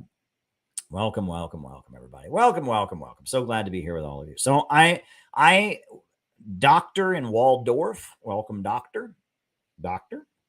Right? Isn't that Spies Like Us, right? The movie with Chevy Chase and somebody else. And there's this whole scene where they're like, doctor, doctor, doctor, doctor. But anyway, speaking of Salt Lake City, I am going to put on music. And also, if anyone else has any questions that they want answered in the second half, we got a good list here. We got a good list of questions. I'm happy to answer them. But if anyone's got any more questions, shoot them my way. Always happy to answer people's questions. You know, use your power wisely, the power to set the tone of these broadcasts. I always urge people to use the power as someone watching to set the tone of the broadcast. Give me something to talk about. So I urge you to do that. Use your power wisely. You know, you as one of the privileged minority of people who watches this live, you have the ability to set the tone of the conversation, to choose which way the conversation goes. So I urge you to use that power wisely, but send me a super chat. But before we do that, while I'm waiting for a couple more super chats to come in, and while we're getting ready for the second half, we've made music kind of a big tradition on this show, right? We do folk music, we do communist music, we do classical music, we do different types of music. So tonight I am going to play for you. I came across this video a long time ago, and it just stuck with me because, so this is a video of a high school choir in Salt Lake City, Utah. Salt Lake City. These kids, I think all of them are white. I think there's one Asian kid that you can see at one point. The rest are white. And they're in Salt Lake City, Utah. And they're in some kind of high school choir. Some kind of high school choir or workshop. And they are performing an African-American spiritual. And they do a really good job with it. They do a really good job with it, but they do it their own way. They're not trying, you know, you couldn't call it cultural appreciation because they're not trying to do it in a black way, right? They're not trying to mimic the way an African-American choir might do it. But it just kind of shows that there's something kind of universal about it. It's very sweet. And I've listened to this. I've watched this video many times. This is a high school, a very skilled, I think this is like an award-winning high school choir in Salt Lake City, Utah, performing an African-American spiritual and doing a really good job. And they're all white. And this is, you know, they're probably, you know, it's interesting when you talk about Mormons, right? You know, there is the actual, you know, Latter-day Saints church. But if you grow up in Salt Lake City, like Mormonism is so deeply embedded in the culture, and not just there. I mean, even out in Oregon and out in Washington State and Arizona, like Mormonism is a really big thing. It's almost like even if one has never entered a church in one's life, if one grows up out in Salt Lake City or whatever, one is heavily influenced. Oh, there we go. Heavily influenced by the Mormon culture. And so this is a group of kids. I don't know if all of them are LDS, you know, church members, all of them are Mormons, but they're culturally Mormon. And they're performing this African-American spiritual, and they do a really good job with it. And there's just something sweet about it, right? You know, when I think about America and I think about the good side of America, not slavery and colonialism, not the ugly wars, not our country falling apart and the cultural decay. When I think about the struggles for justice and people of different backgrounds and nationalities coming together and stuff. Like, this is the kind of video you can only get in America. Only in the United States of America do you get a whole bunch of Mormon high school kids who their teacher gave them sheet music of an African-American spiritual, and they performed it their way. And you would think it's going to be cringe. This is, I mean, it is kind of cringe in its own way, but it's also kind of really sweet. And I have listened to this video while I've worked out at the gym for a few years now, you know, and it's just a video I come back to every so often. There's just something sweet about it. Maybe you all won't like it. Maybe you'll find it cringe, but there's just something sweet about watching these high school kids perform a song that is not from their culture, not their background. And they do it their own way. And it says something. I think that there's something powerful behind this video. I really do. So I'm going to put this on. I have been moved by this video many times. And, you know, maybe let me know in the comments what you think. You know, I'll put people's comments on the screen like I always do when I play this. And you can tell me what you think of it. I find this to be very moving. Not just because of the music itself, but the people who are doing it. This is a bunch of high school kids from Mormon country, Salt Lake City, Utah, performing an African-American spiritual. And take of it what you will. And then after that, I'll start answering people's questions.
Deliver in time of storm, and I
a clip I find to be very moving, you know, and it's weird because, again, I mean, you know, they're all white. That's an African-American song, and they're doing it their own way. And it is kind of cringe in a way, but it's also kind of sweet in a way. So I don't know. I thought I'd share that with all of you tonight. So now is the part of the show where I start answering people's super chat questions and or Rumble rant questions. And the first question I got was a Rumble rant. It says, Jordan Peterson did an amazing rant against degrowth today, 31 minutes into his court decision video. Well, that would be good to react to, right? You know, that would be good to react to. So yeah, I mean, I'm open to that. So, you know, there you go. You know, yeah, I'm pretty cool. Yeah, I mean, Jordan Peterson is good to react to, so I should check that out. That's all I can say about that. I haven't seen it yet. Degrowth is dangerous. And anyone, I guess Jordan Peterson's background is he's a psychologist. So he would know how dangerous degrowth is. If anyone tells you you should not grow, if anyone tells you growth is bad, they are trying to kill you. Human beings want to see progress over time. The basis of human happiness is progress. When humans are not seeing progress in their life, that's when they become hopeless. That's when they become depressed. You know, and any good psychologist will tell you that. So it makes sense why Jordan Peterson, as a psychologist, would be opposed to degrowth. Makes perfect sense. Makes absolute perfect sense. So now we'll go to the Rockfin, where we have like a bunch of super chats from somebody named Hempcar. So the first one is, he says, Martin Luther King Jr. said, Thich Nhat Hanh offers a way out of a nightmare. He worked for Truth and Reconciliation most of his life. This Vietnamese Buddhist monk and Dr. Pepper got him to call out the war there. King called Hanoi agent for a Poor People's Campaign. I think MLK is more approachable to America than communism. As long as I get fair wages, Alaska nationalized the minerals. Okay. There was an attempt in the United States to be, you know, among forces who didn't want to support the Vietnamese during the Vietnam War. That it was like they were going to support forces that were like for neither Washington or Moscow, right? There's actually there's a good book that I referenced that talks about this. It was very educational. That, you know, I read a lot of the old communists have written like autobiographies or memoirs, you know. And I think these memoirs, as much as I'm critical of the New Left, they're actually great resources because they go into great depth about what they did back in the day when they were activists, right? And for whatever reason, I'll just say this, right? Fred Goldstein, who recently passed away, right? One of the reasons he got angry with me is I suggested that he write an autobiography because he had lived an exciting life. He was the leader of Youth Against War and Fascism, the street fighting communist wing of the Workers' World Party. And, you know, I wanted Fred Goldstein to write an autobiography. And I do not know why he got so angry. He took great offense at that. You know, guy was in his 70s and his 80s and, you know, old communist. And the idea that he should write an autobiography was like deeply, deeply offensive to him. I thought it was a compliment, but just me bringing it up he was really offended by the idea of that. But like this book, The Prophet's Children, this is by Tim Woolforth, who was a leader of the Socialist Workers' Party. He was a big trot in the 60s. He ended up starting the Spartacist League. He worked with Lyndon LaRouche when Lyndon LaRouche was still a Marxist, when he was a Trotskyite. And in this book, Tim Woolforth talks about how when he was, you know, some Trotskyites had this neither Washington nor Moscow position, and they went around the world trying to find forces they could support. And in Vietnam, they supported this Buddhist monk guy that you just mentioned, who was neither Washington nor Moscow, right? That was a position that they take. But I've learned a lot. You know, I've read a number of these autobiographies by old 60s radicals, and they're very useful, right? I've got, you know, there's Outsider's Reverie, right? This is by Leslie Evans, who was an old trot. And there's a couple of them. I mean, there's a number of them, and there's some Maoists that wrote some, and you know, they're very useful. They're very, very useful because these are old communists who just kind of want to talk about what their experience was like. It's very helpful, and that they talked about during the Vietnam War. I'm aware of this, Hempcar, Dr. Martin Luther King Jr. and the Shachtman, you know, Max Shachtman. He was this big, Trotskyite who eventually just became a big State Department socialist. He was a friend of Trotsky's. He had a falling out with Trotsky. And a lot of the CIA socialists are trained by Shachtman. And Shachtman and Michael Harrington, they worked closely with Dr. Martin Luther King, and they did take that position, which I think probably represented the CIA position, right? While the military-industrial complex, they wanted to escalate the war in Vietnam.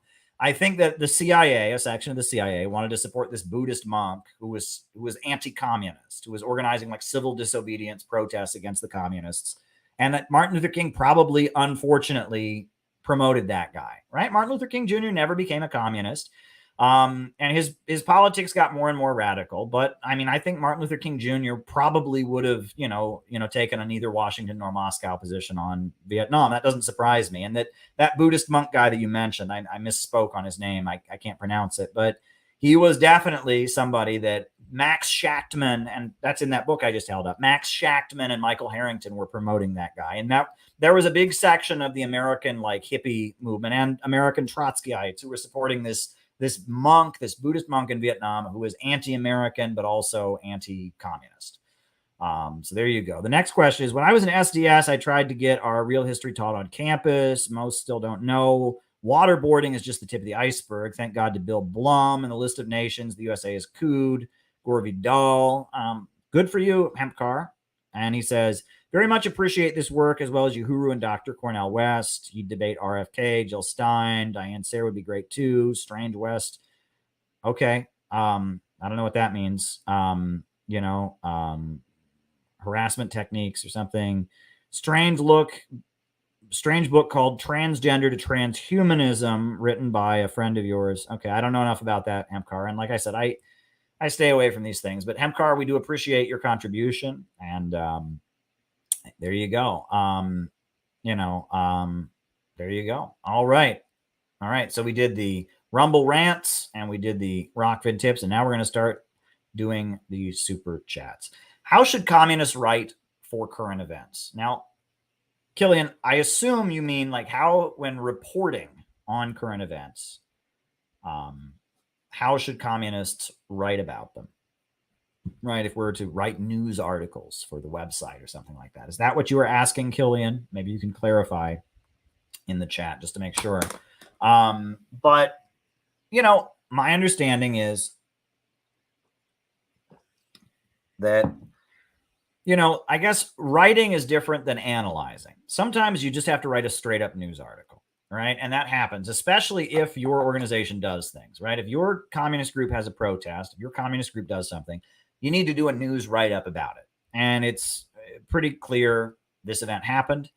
We went there. Here's what we did at the event. Here's what other forces were there. Here's some of the conversation that went on. And you just kind of give the reader an understanding of the political forces that are involved, right? And that's kind of just a basic write-up, If we organize a protest and we then write a news article about it, we'll take a picture of the protest. You got to have a picture, right? And then we'll write, we had a protest. This many people were there. This is what the slogans were. These are the other forces that were there. This is some of the conversation that happened. It doesn't have to be long. 1 or 2 paragraphs, 3 paragraphs, a straight news article, even if it's written by a communist source. You don't want to go into too much detail, right? That's different than analysis, right? If you're just writing a news article about a protest or a demonstration or a conference or something, you just kind of want to make clear who's there, some of the conversation that happened. Let the reader know about it. Let the reader kind of be able to picture it in their mind, accompany it with a photograph. That's important. However, if you are doing analysis, that's very different. If you're presenting an analysis, an analysis is different. With analysis, you first want to tell what happened, but you have to tell what happened in a way that tells your audience what they don't already know, right? Like if you're reporting about Ukraine, you can't just say, Russia has moved its military forces into Ukraine. You have to tell them that the bombing went on for 8 years beforehand. You have to tell them that the United States overthrew the Ukrainian government in 2014. You have to tell the facts that your reader doesn't already know, that the mainstream media has omitted. So you have to tell them what happened. Then from there, you have to tell them why it happened. And that's where your analysis comes in. What class forces are involved? Why is this happening? Why did the U.S. imperialists overthrow the Ukrainian government in 2014? Why has the Ukrainian government been bombing eastern Ukraine. And sometimes you have to do some investigation, find out who's making money and what different forces are involved and what agendas are there. You have to dig into some history. You have to dig into some statements. You have to look at analysis from ruling class think tanks. You have to explain why. But then the most important thing is you never end Marxist analysis without giving your reader something to do about it. And it's not what should be done. It's something your reader can actually do. What can the person reading or the person watching, what can they actually do? And that is really, really important, right? If you're giving a report about the war in Ukraine, right? So you first explain the facts about what happened, including the facts that your reader won't be aware of. Then from there, you explain why they happened, how U.S. imperialism sees Russia as a threat, how, go down the line and, U.S. imperialism wants to dominate the oil markets and Russia and China are rising up from poverty, etc. And then from there, you get to the final point.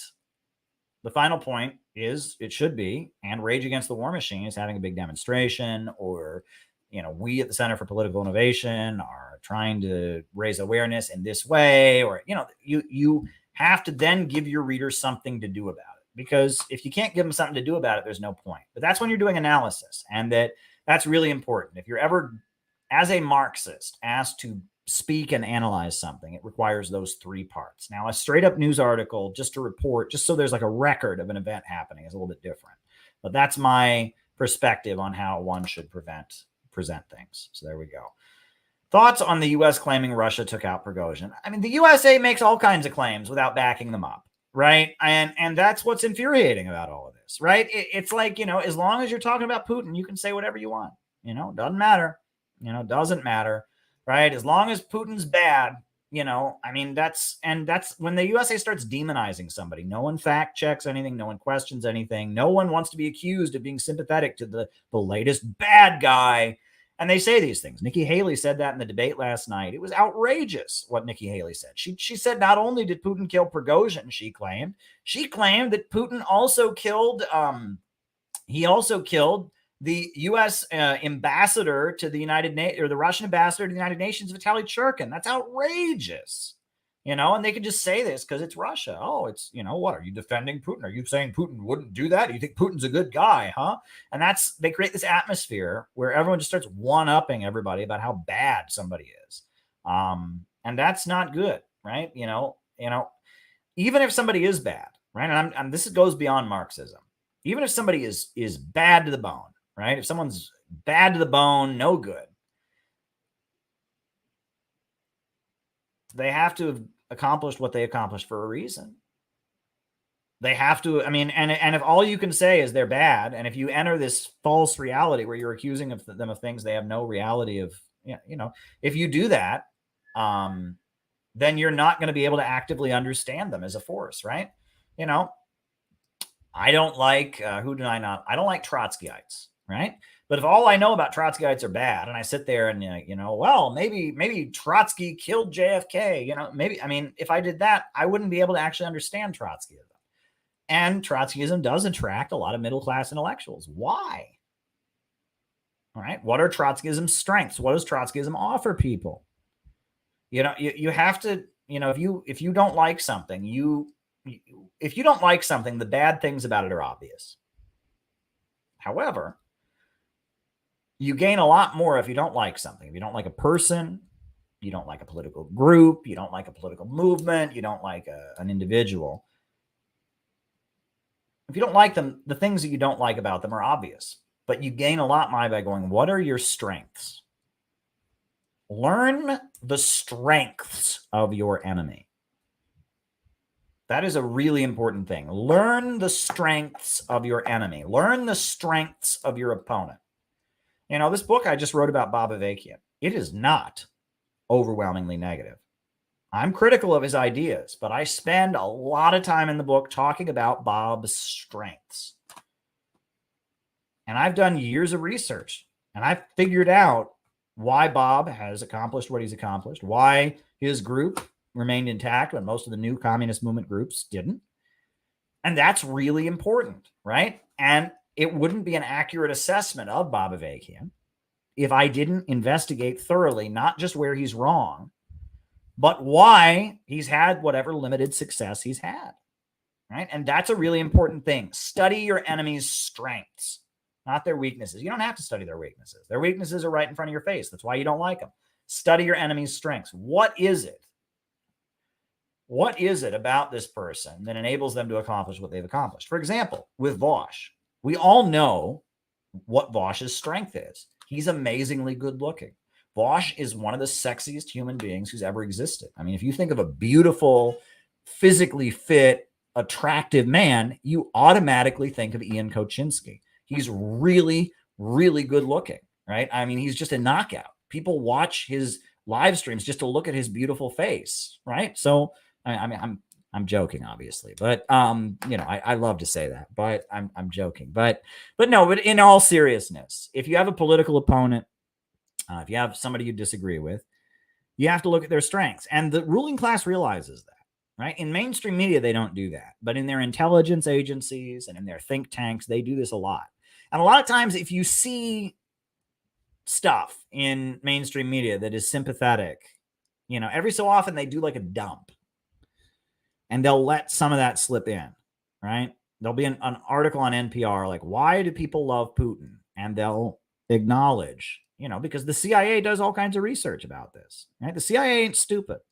The CIA is intelligent, right? And the intelligence apparatus and the academics who do their research, they know what they're doing, right? They want the American people to be stupid. They want the American people not to know, you know, not to think Putin has any redeeming qualities. That's what they want us to think. But you can be sure that behind closed doors, right, they're very curious about why Putin is popular. They know that he's raised living standards. They know he rebuilt that country from the disaster of the fall of the Soviet Union. They know that he's an economic genius. You know, they know that, right?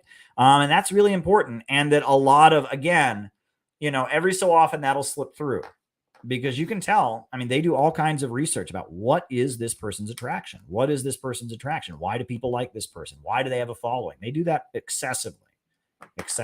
So there you go.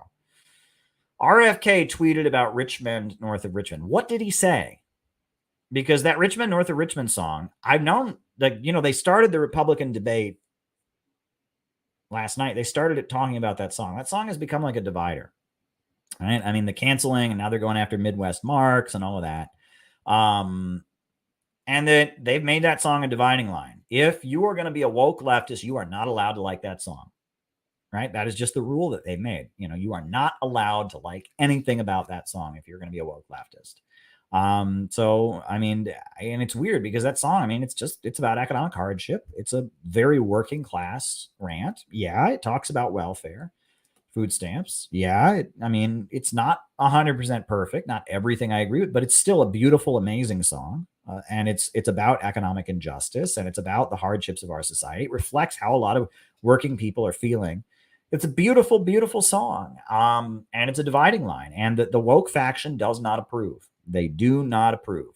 I mean, it's not celebrating the degrowth, right? It begins with talking about how they want control, right? It understands that it's not just like, well, capitalism isn't providing for people, that there is a controlled demolition going on. It is a rant against the economics of fascism, degrowth economics, which is leaving millions of Americans behind.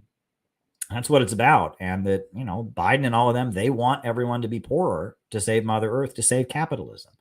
That's what they want. That is what they want. So, yeah, that song has become a dividing line. So there you go. Do you think Jordan Peterson would debate you on Marx? I would do it in a heartbeat. I would debate Jordan Peterson in a heartbeat, but no, I don't. I don't think he would. You know, Richard Wolff was going to debate him on Marxism, and he backed out of it. The Zizek debate was not a debate. It was just two people giving speeches standing next to each other. And it was a conversation where they didn't even understand each other. Jordan Peterson doesn't know anything about what he's talking about. He thinks he understands Marxism because he's read Solzhenitsyn. He says things that are utterly outrageous about Marxism. He does not know what Marxism is. He uses the phrase postmodern neo-Marxist. Postmodernism and Marxism are contrary ideologies. Right? Postmodernism says that there is no truth, that everything is just deconstruction and competing narratives. Marxism is a totalistic ideology that says it can explain the nature of history. And, you know, Peterson, he's really good at debating idiot caricature Marxists who say that's not real socialism.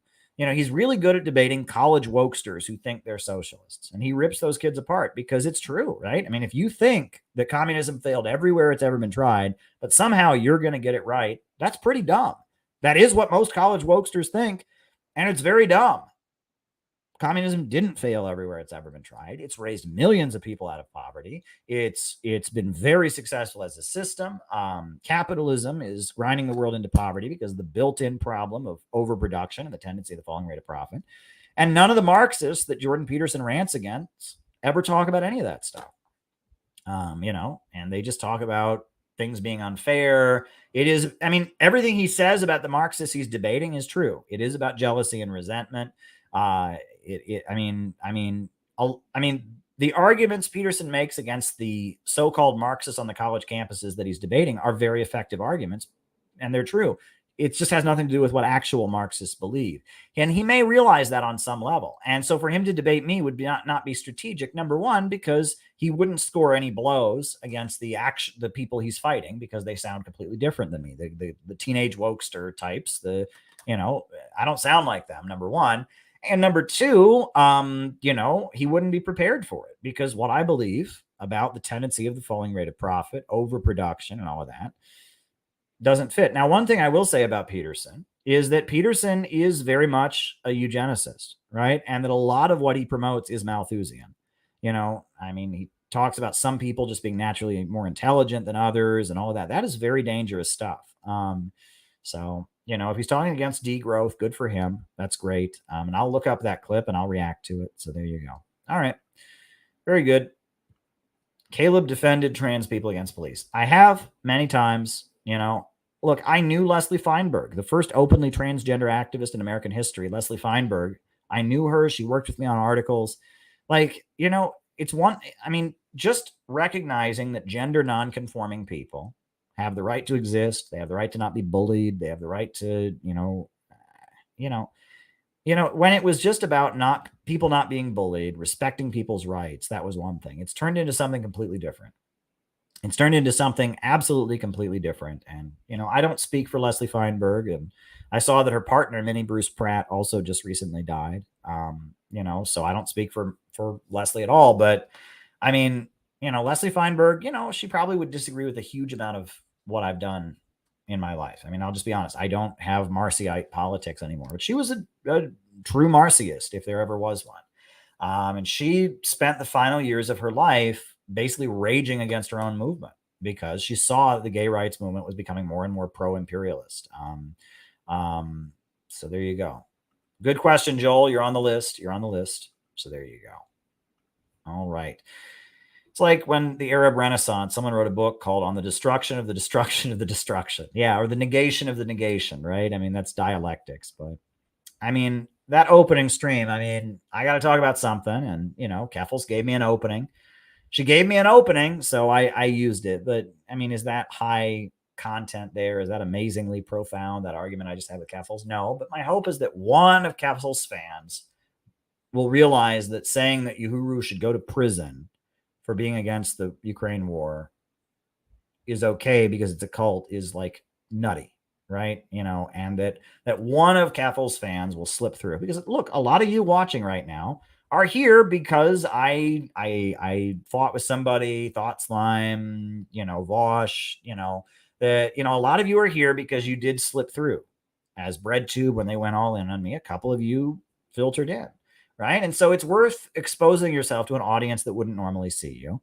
But, it's not worth making that what you're all about. Right. We should try to actually educate our audience, make our audience smarter, teach people things. We shouldn't become a drama channel. But sometimes you can lean into that stuff a little bit just because. And that's what we did tonight. So there we go. Was Mandela really a neoliberal sellout in the 90s? Look, South Africa, when they were originally fighting, South Africa was going to be a communist country, right? They were going to be, it was going to be a communist revolution. But the Soviet Union fell almost simultaneously with the overthrow of apartheid in South Africa. And there was no USSR to have their back. And the anti-imperialist camp was very dramatically, significantly weakened. And so based on that, the ANC took a dramatically, they didn't impede property relations, and they socialism and communism are very popular in South Africa, but the South African Communist Party and the ANC, they took a strategic retreat. They weren't able, if they had tried to have full socialism in South Africa, the USA would have invaded. There would have been a war, and they weren't ready for that. And there was a section of the U.S. ruling class that was embracing the anti-apartheid movement. And so they made a strategic decision. And the same thing happened in Northern Ireland, the Good Friday Agreement. The Good Friday Agreement was very much a retreat on the part of the Irish revolutionary movement, but it was based on the fact that the USSR had fallen, right? The weakness, the setbacks that came after the fall of the Soviet Union hurt the global communist movement very significantly. Right, the whole global communist movement, all kinds of national liberation struggles very significantly were weakened after the fall of the USSR. And that's why people who say that the USSR, it wasn't real socialism or whatever. No, everyone who is anti-imperialist, everyone who's for the working class, for the labor unions, we all lost a lot when the fall of the Soviet Union happened. Austerity increased.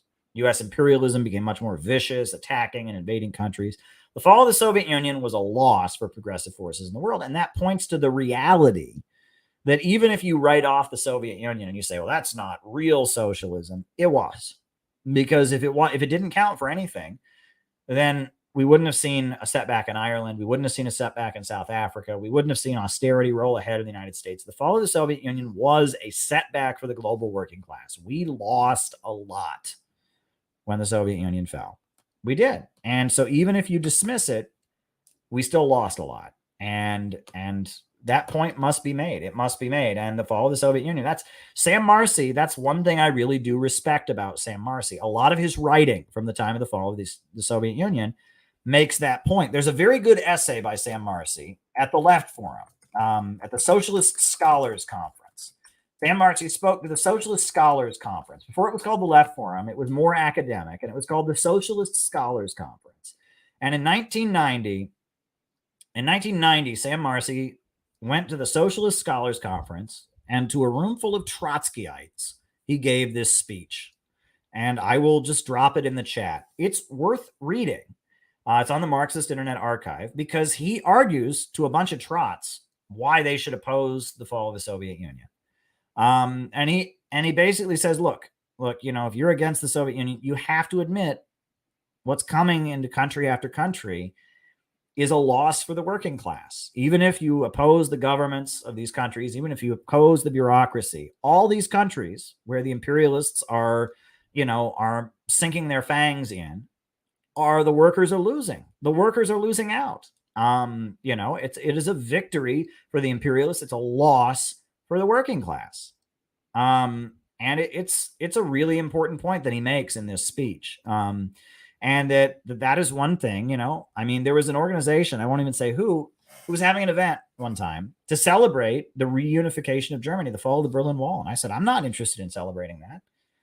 The reunification of Germany, the fall of the Berlin Wall, that led to millions of women across Eastern Europe, going into sex trafficking.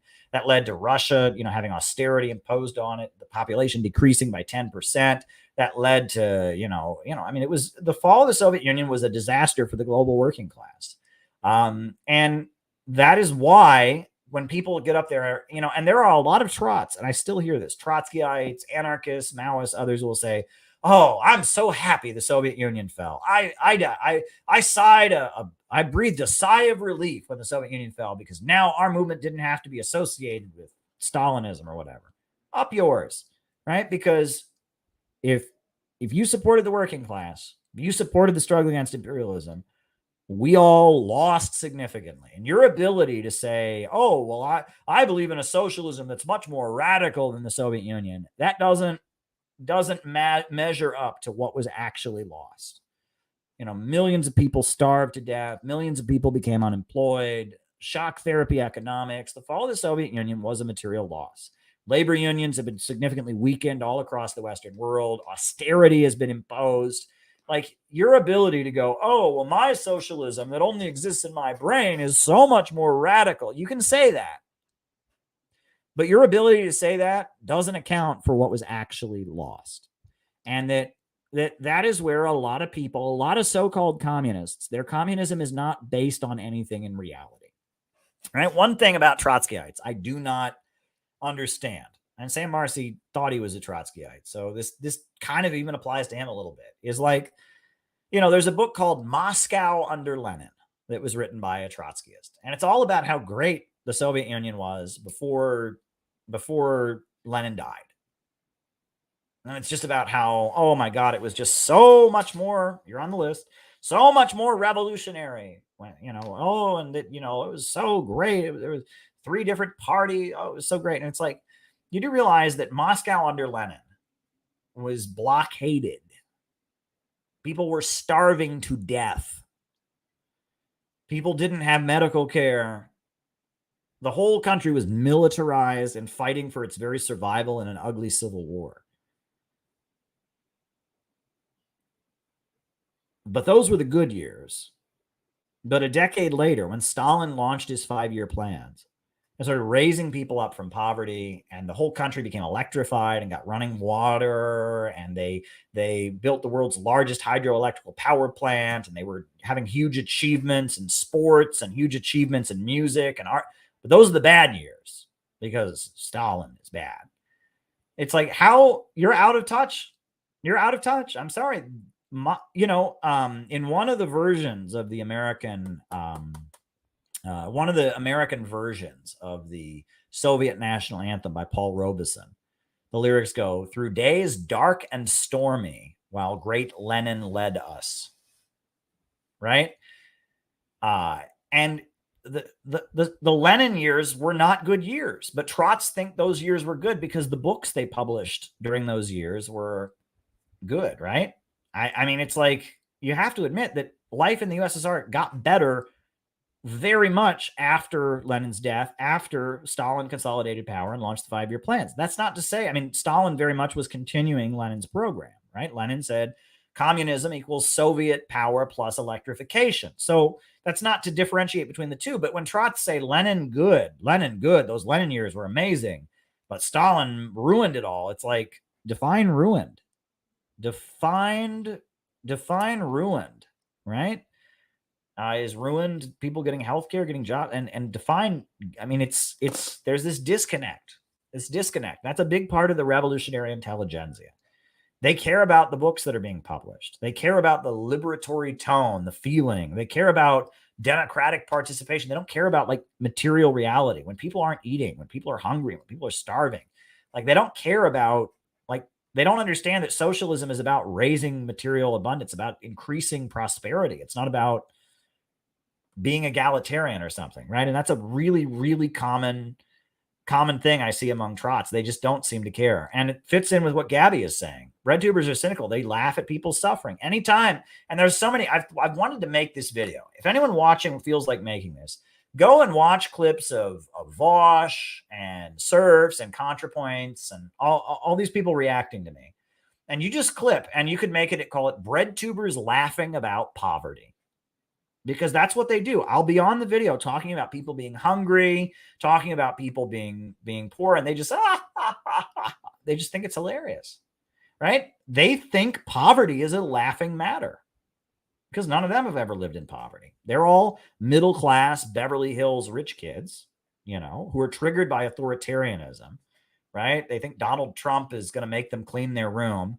Donald Trump is gonna make them clean their room and, give them detention after school, give them a grounding or whatever. And so they're mad at Donald Trump because he's a big, scary, mean guy who's going to enforce the rules. And they don't understand that people in Appalachia, get kicked out of their houses. I mean, they don't understand they don't understand what working class life is like. And so there's so many clips of this, Serfs and ContraPoints and Thought Slime and all of them. I'm talking about like actual poverty people are experiencing, and they just sit there and they just laugh.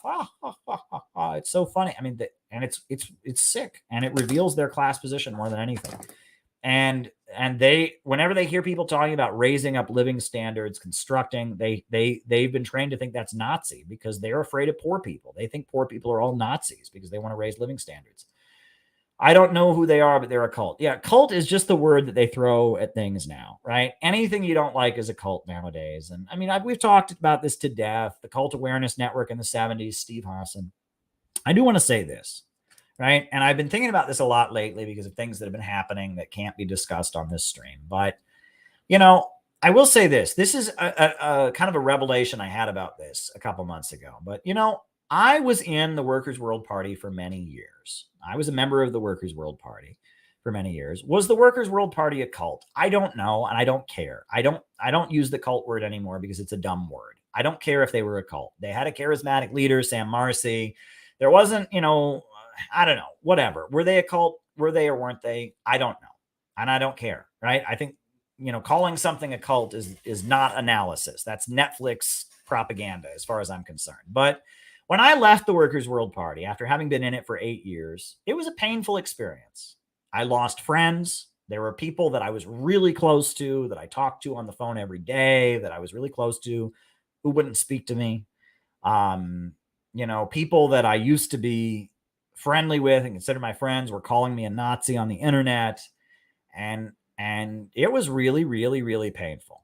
Right. And I was in a very vulnerable, weak state. It's a traumatic experience. If you're part of a close-knit political or religious community and it goes wrong, it's a very traumatic experience, you know? And there's somebody I know who was with a group for like 6 months and he just had a falling out with them, and he's young and he's really overreacting right now, but I understand why he's doing that. I was once in his shoes. I was with a group at one point, and you know, it's really awful. I mean, and I was with the group for 8 years, and I had a falling out with them, and they all turned against me, and it was really painful. And that's why Steve Hassan is so evil. And that's why the Cult Awareness Network is so evil, because that is such a painful experience to go through, to lose your chosen family, so to speak, to lose a close-knit group of people that you trusted, that were like your family, to have them all turn against you is a really painful experience. And what Steve Hassan does is he goes to people in that vulnerable state and preys on them. He suckers them for money. He deprograms them. He takes them to his deprogramming center and charges them lots of money to help unbrainwash them from the cult. He manipulates them for political purposes and gets them to make up stories and exaggerate things about the group. You know, it's a really evil thing he does, because when people are in that state of mind, they're very vulnerable, right? If you've ever been through that as a person, you've been in a close-knit religious or political group, and for whatever reason, your life goes one way and they go another way, it hurts. It sucks. It's an awful feeling. It's horrible, right? It's a very painful thing. And that is what Steve Hassan, you know, the ex-cult guy who ran the Cult Awareness Network and did the deprogrammings and has become he has turned that into a way to make money and a way to be used to carry out political hits on people. And it is nasty, right? It's a very nasty thing. He has certain groups he's been assigned to go after. And so he finds people that have had a falling out with them or whatever, and he finds them in that emotional state. He exploits them for money, right? And he takes money from them, charges a huge amount, doesn't take insurance for his so-called therapy, and he exploits them for money, and then he uses their anger, their pain, and directs it for political purposes. And it's a very, very evil thing that he does. The ex-cult industry, and that's what it is. It's a money-making operation. The deprogrammers, they are a very cynical group of people. You read about, what's his name? Oh, God, Ted Patrick. He was one of these who would kidnap people, you know, and they would do this to communist groups all the time. If someone joined a communist group and their parents didn't like it, they'd hire Ted Patrick or his people to abduct them from their home and lock them in a basement and deprogram them and all that. They're very cynical and very evil people, right? And does that mean these groups haven't mistreated people over the years? Of course not. Of course not, right? I mean, I think that many groups have done bad things. Does that mean that people haven't been legitimately hurt by political or religious organizations before? Obviously they have. You know, Jim Jones, they all committed mass suicide. There's many examples of close-knit political groups or religious communities that have been harmful to people, no question about it. But there's a group of people, you're on the list, Joel, you're on the list, just like everybody else, you're on the list. There's a group of people who have turned this into a mechanism for scoring cheap political points and financially exploiting family members, financially exploiting people that are in a vulnerable state. It's a lot like there's a very good book called The American Way of Death. The American Way of Death. And it was written by Jessica Mitford. And she described how funeral homes rip people off, right? When someone's just died, if you've lost a relative, that's a very sad thing to have happened and you're in a traumatic state, and funeral homes sweep in and completely ridiculously overcharge people. And she wrote this expose about this that was a best-selling book in the 1960s. It's a very similar thing. When someone's gone through a very serious hardship, there are these cynical people who see them as victims, as suckers. And that's what the ex-cult industry is. So there you go. There you go. Did the UN guy ever look into the comment? I don't know. I haven't had a chance to go to a UN press briefing since then. I haven't had a chance to go and follow up with them. So that's something I ought to do, right? Now that I got my UN press badge renewed, I ought to head on over there and follow up. He never did follow up. So there we go. All right. Anime Code Geass is about to alternate world where the British Empire invades Japan and occupies them, killing civilians and making them second-class citizens, sending them to ghettos. Good series, but still kind of hypocritical. I don't follow anime, my friend. I don't know enough about it. But, you know, a lot of people enjoy anime. So, yeah, a lot of people enjoy anime. And, yeah, there you go. Not much more I can say about it. But, you know, I watched Spirited Away in college. I had a girlfriend who really liked it.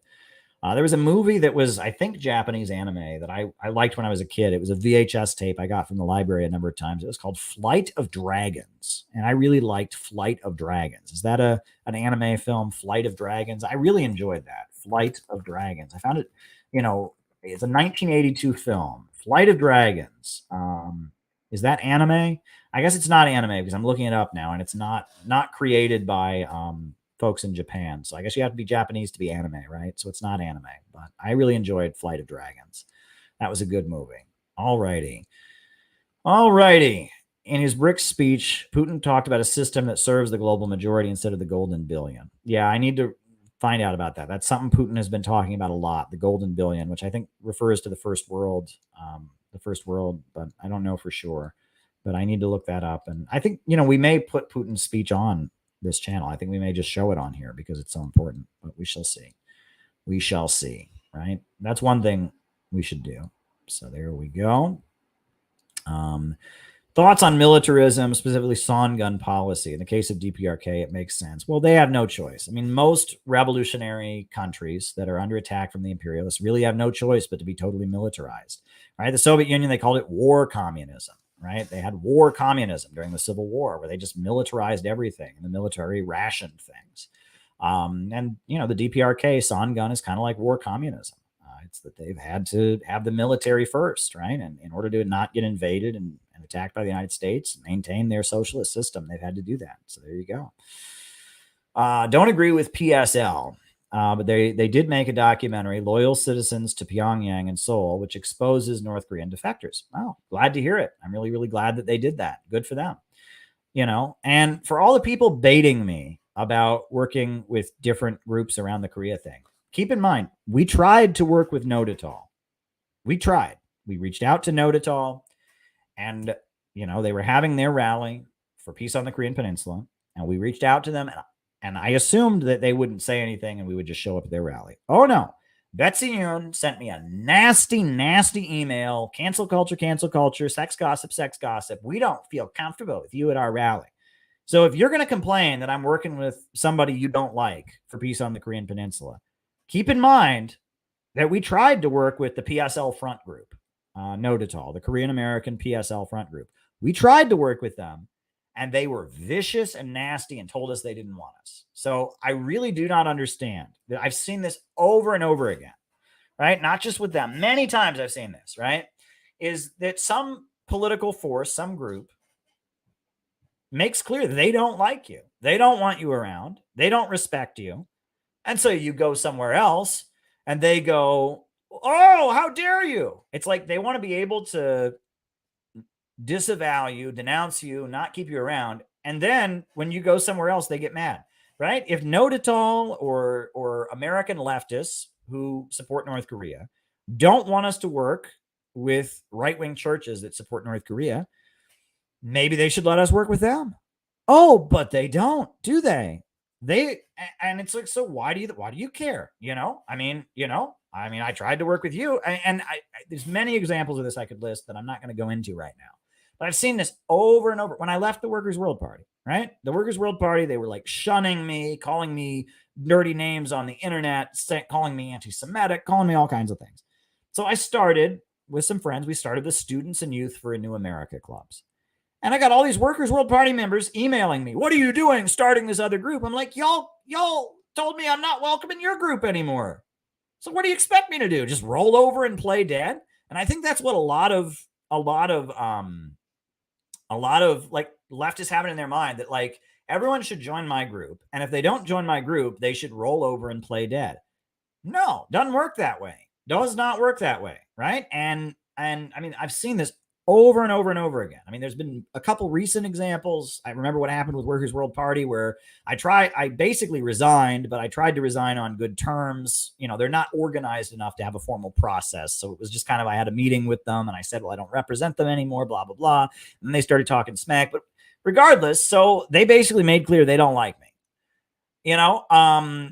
and so then I started this other group, Students and Youth for a New America. And they just immediately, I started getting emails from them. How dare you? What do you expect me to do? I mean, if you don't want me around, you're all talking trash about me on the internet. I tried to quit on good terms, and then you viciously go after me. So then I start another group, and you're just like, how dare you? It's like, what do you expect me to do? It's almost like if somebody gets divorced, right? Or if you have a girlfriend and you break up with her, and so the two of you break up, and you've broken up for months, and then you see them with somebody else. You're cheating on me. No, you're not. You broke up, right? I mean, it's like jealous stalker boyfriend or something, right? And I'm seeing this over and over and over again, right? Notatal is mad at me, and I've got Notatal people like blowing up on the internet because I'm working with a Korean church that is conservative, that supports North Korea and wants peace on the Korean Peninsula. And they're blowing up at me. I've got Notatal people talking smack about me. Why do you care if I work with them? You won't let me work with you. So what do you want me to do? And there's other examples of this. And it is, again, it's like this weird, it's like, so we should be able to disrespect you, spit in your face, but then you also owe it to us to not work with your enemies. No, it doesn't work that way. It doesn't work that way. We should be able to disrespect you, blow you off, and then you shouldn't start a new organization and compete with us. No, doesn't work that way. Doesn't work that way. Right. I mean, it's weird, right? And a lot of leftist activists, PSL is exactly like that, right? PSL, right? If I walked into PSL's headquarters today and said, you know what, all of us in CPI, we're going to join the PSL, they would say, no, you can't. You're bad. You're Nazbol. They would never take us. But then they want us to go away as CPI. Well, why shouldn't we be CPI? Right? I mean, it's this weird double thing. It's like, I want everyone to join my group and be in my group. And if they don't, I want them to not exist. So my group is the only one. Like, do you think that's how the Bolsheviks took power in 1917? Exactly. Perfect analogy, John. Yeah, Tulsi Gabbard, right? Oh, she's a traitor. You guys treated her like shit. So she went over to the Republicans. What do you expect her to do? You guys didn't want her. Right. It's this weird mindset, right? It's very, very weird. And a lot of activist people just, I do not understand it for the life of me. All right. Ayn Rand, right on art, wrong on politics. Ayn Rand has written essays where she's critical of postmodern art because it was associated with the New Left. And I think she wrote an essay calling the New Left the anti-industrial revolution. A lot of her critique of the New Left is stuff I would agree with, because the New Left was against historical progress. The New Left did celebrate ugliness in art. So a lot of what Ayn Rand wrote about art, I would agree with. A lot of right-wingers said the same thing, right? And Ayn Rand, she very much was trying to imitate socialist realism. She admits that, right? I mean, she went to film school in the Soviet Union. She got a free education from the Soviet government to learn to be a cinematographer. She got a degree in cinematography, And she studied with Sergei Eisenstein, and she studied with top filmmakers because the Soviet Union was trying to develop a film industry. And actually, it's interesting. It was in the early 20s, was when Trotsky was still around. And Trotsky was one of the biggest advocates of the Soviet film industry because he understood that a lot of people in the country were not literate and that movies were a very important art form through which they could politicize the country. If you read Trotsky's writing on art, he emphasizes the film industry. Ayn Rand studied and learned cinematography, got a degree, a free college education in the USSR in cinematography. And then she told the KGB that she would go to Hollywood to spy on Hollywood, to learn film techniques from Hollywood and come back to the United States. She told that to the KGB. And there was apparently, many people suspect there was some Zionist infiltration in the USSR at the time, which is fascinating, right? There were like, Zionist, Israeli, the World Zionist Organization had infiltrated the KGB to some degree or other, and she was Jewish. And so they may have helped her get out because the KGB and the World Zionist Organization, not the KGB, the World Zionist Organization wanted Jews out of Russia. So regardless, she told the KGB that she was going to Hollywood to spy on Hollywood to figure out like Hollywood film techniques. And so they gave her a visa to move to the United States. And the World Zionist Organization may have helped her also, right? She moved to Chicago and then she just defected, right? And that's how she came to the United States, right? But her artistic background, she did learn to write and to make movies, and she learned her artistic and aesthetic style from communists. That's a fact. So there's no question about that. That she was an obsessive anti-communist, but she admits, the artwork on the cover of her books is modeled on socialist realist art. The Atlas Shrugged is a painting. It's like a statue. It looks like a Soviet statue. And she tried to write like socialist realism. She studied Maxim Gorky and his writing style, and she tried to write like him. And she was trying to write revolutionary capitalist propaganda. That's what she was doing. And a lot of even her objectivist philosophy, like one of the things that she says is A equals A. Well, actually, in Dialectics of Nature, and I've frequently talked about how A does not equal A. That's a Marxist formulation because the first A can never be the same as the second A because all that exists is matter, but that matter is constantly in motion, right? And so Ayn Rand, she immediately took from Dialectics of Nature and Engels, A does not equal A, and she replaced it with A equals A, which is the Ayn Rand thing. A lot of it, she invented this philosophy that's like her attempt to do Marxism, but do it in a pro-capitalist way. A lot of her stuff is like that. And she celebrates historical progress. That's a big theme. She opposes ugliness in art. And she wants to sound like a radical and a revolutionary. It's designed to appeal to the nonconformist, right? It is very much, it's Ayn Rand's attempt to develop an anti-communism that would appeal to the same kind of people that would become communists, right? And there's a lot of stuff like that, right? And I think that really, the 20th century, it's kind of weird to think about, but it's we could talk about that later. But a lot of things in the 20th century are like imitations of communism designed to lead one to anti-communist conclusions. And there's a lot of that, a lot of weird communism knockoffs that take on aspects of communism, but disagree fundamentally with certain other aspects of communism. There's a lot of that, right? And then it really raises the question, what is the essence of communism, right? What is it? Right? If communism is atheistic, Christian socialism could be a knockoff. Well, I don't think atheism is an essential part of communism. Right? So, I don't consider myself to be a knockoff of communism because I don't consider atheism to be an essential part of communism. But some people do, right? And that raises the question, if there's so many knockoffs of communism, what is the actual essence of communism? And this is something I get into in my upcoming book. So there you go. But that said, I do want to say another thing about the Ayn Rand book. I have learned, now that I'm an adult and now that I'm living my life and I'm dealing with younger people and I've experienced some, persecution and I've watched different things happen. I will say that one thing about the Ayn Rand stuff is that a lot of it is true on an individual level. And that's why it's very effective. It's not true in the grand scale of things. Right? The billionaires who run U.S. society are not innovators, right? The Rockefellers, the DuPonts, the Carnegies, the Silicon Valley tech monopolists, they're all not like innovating inventors who just worked hard to do it. And the working class, the bulk majority of humanity, are not like, inferior freeloaders who want to punish those who are smarter than us to tear down the high achievers, right? That's not the way the bulk of humanity is. But that kind of thing happens a lot. It happens a lot in individual relationships. The smart kid at school gets bullied. People resent one of their coworkers who does a better job and has a particular skill. And that seeing the normies gang up on the high achieving person out of jealousy, that is a normal thing that happens. That is a really, really normal thing that happens. And look, and the ruling class has started to weaponize this now, right? And that's a lot of the cancel culture and all of that. If you look at it, it's almost like, they've trained a lot of people to think that their great achievement in life is taking down a famous person. Did you know this? This is like, what they did to the guy who's with, what's it called?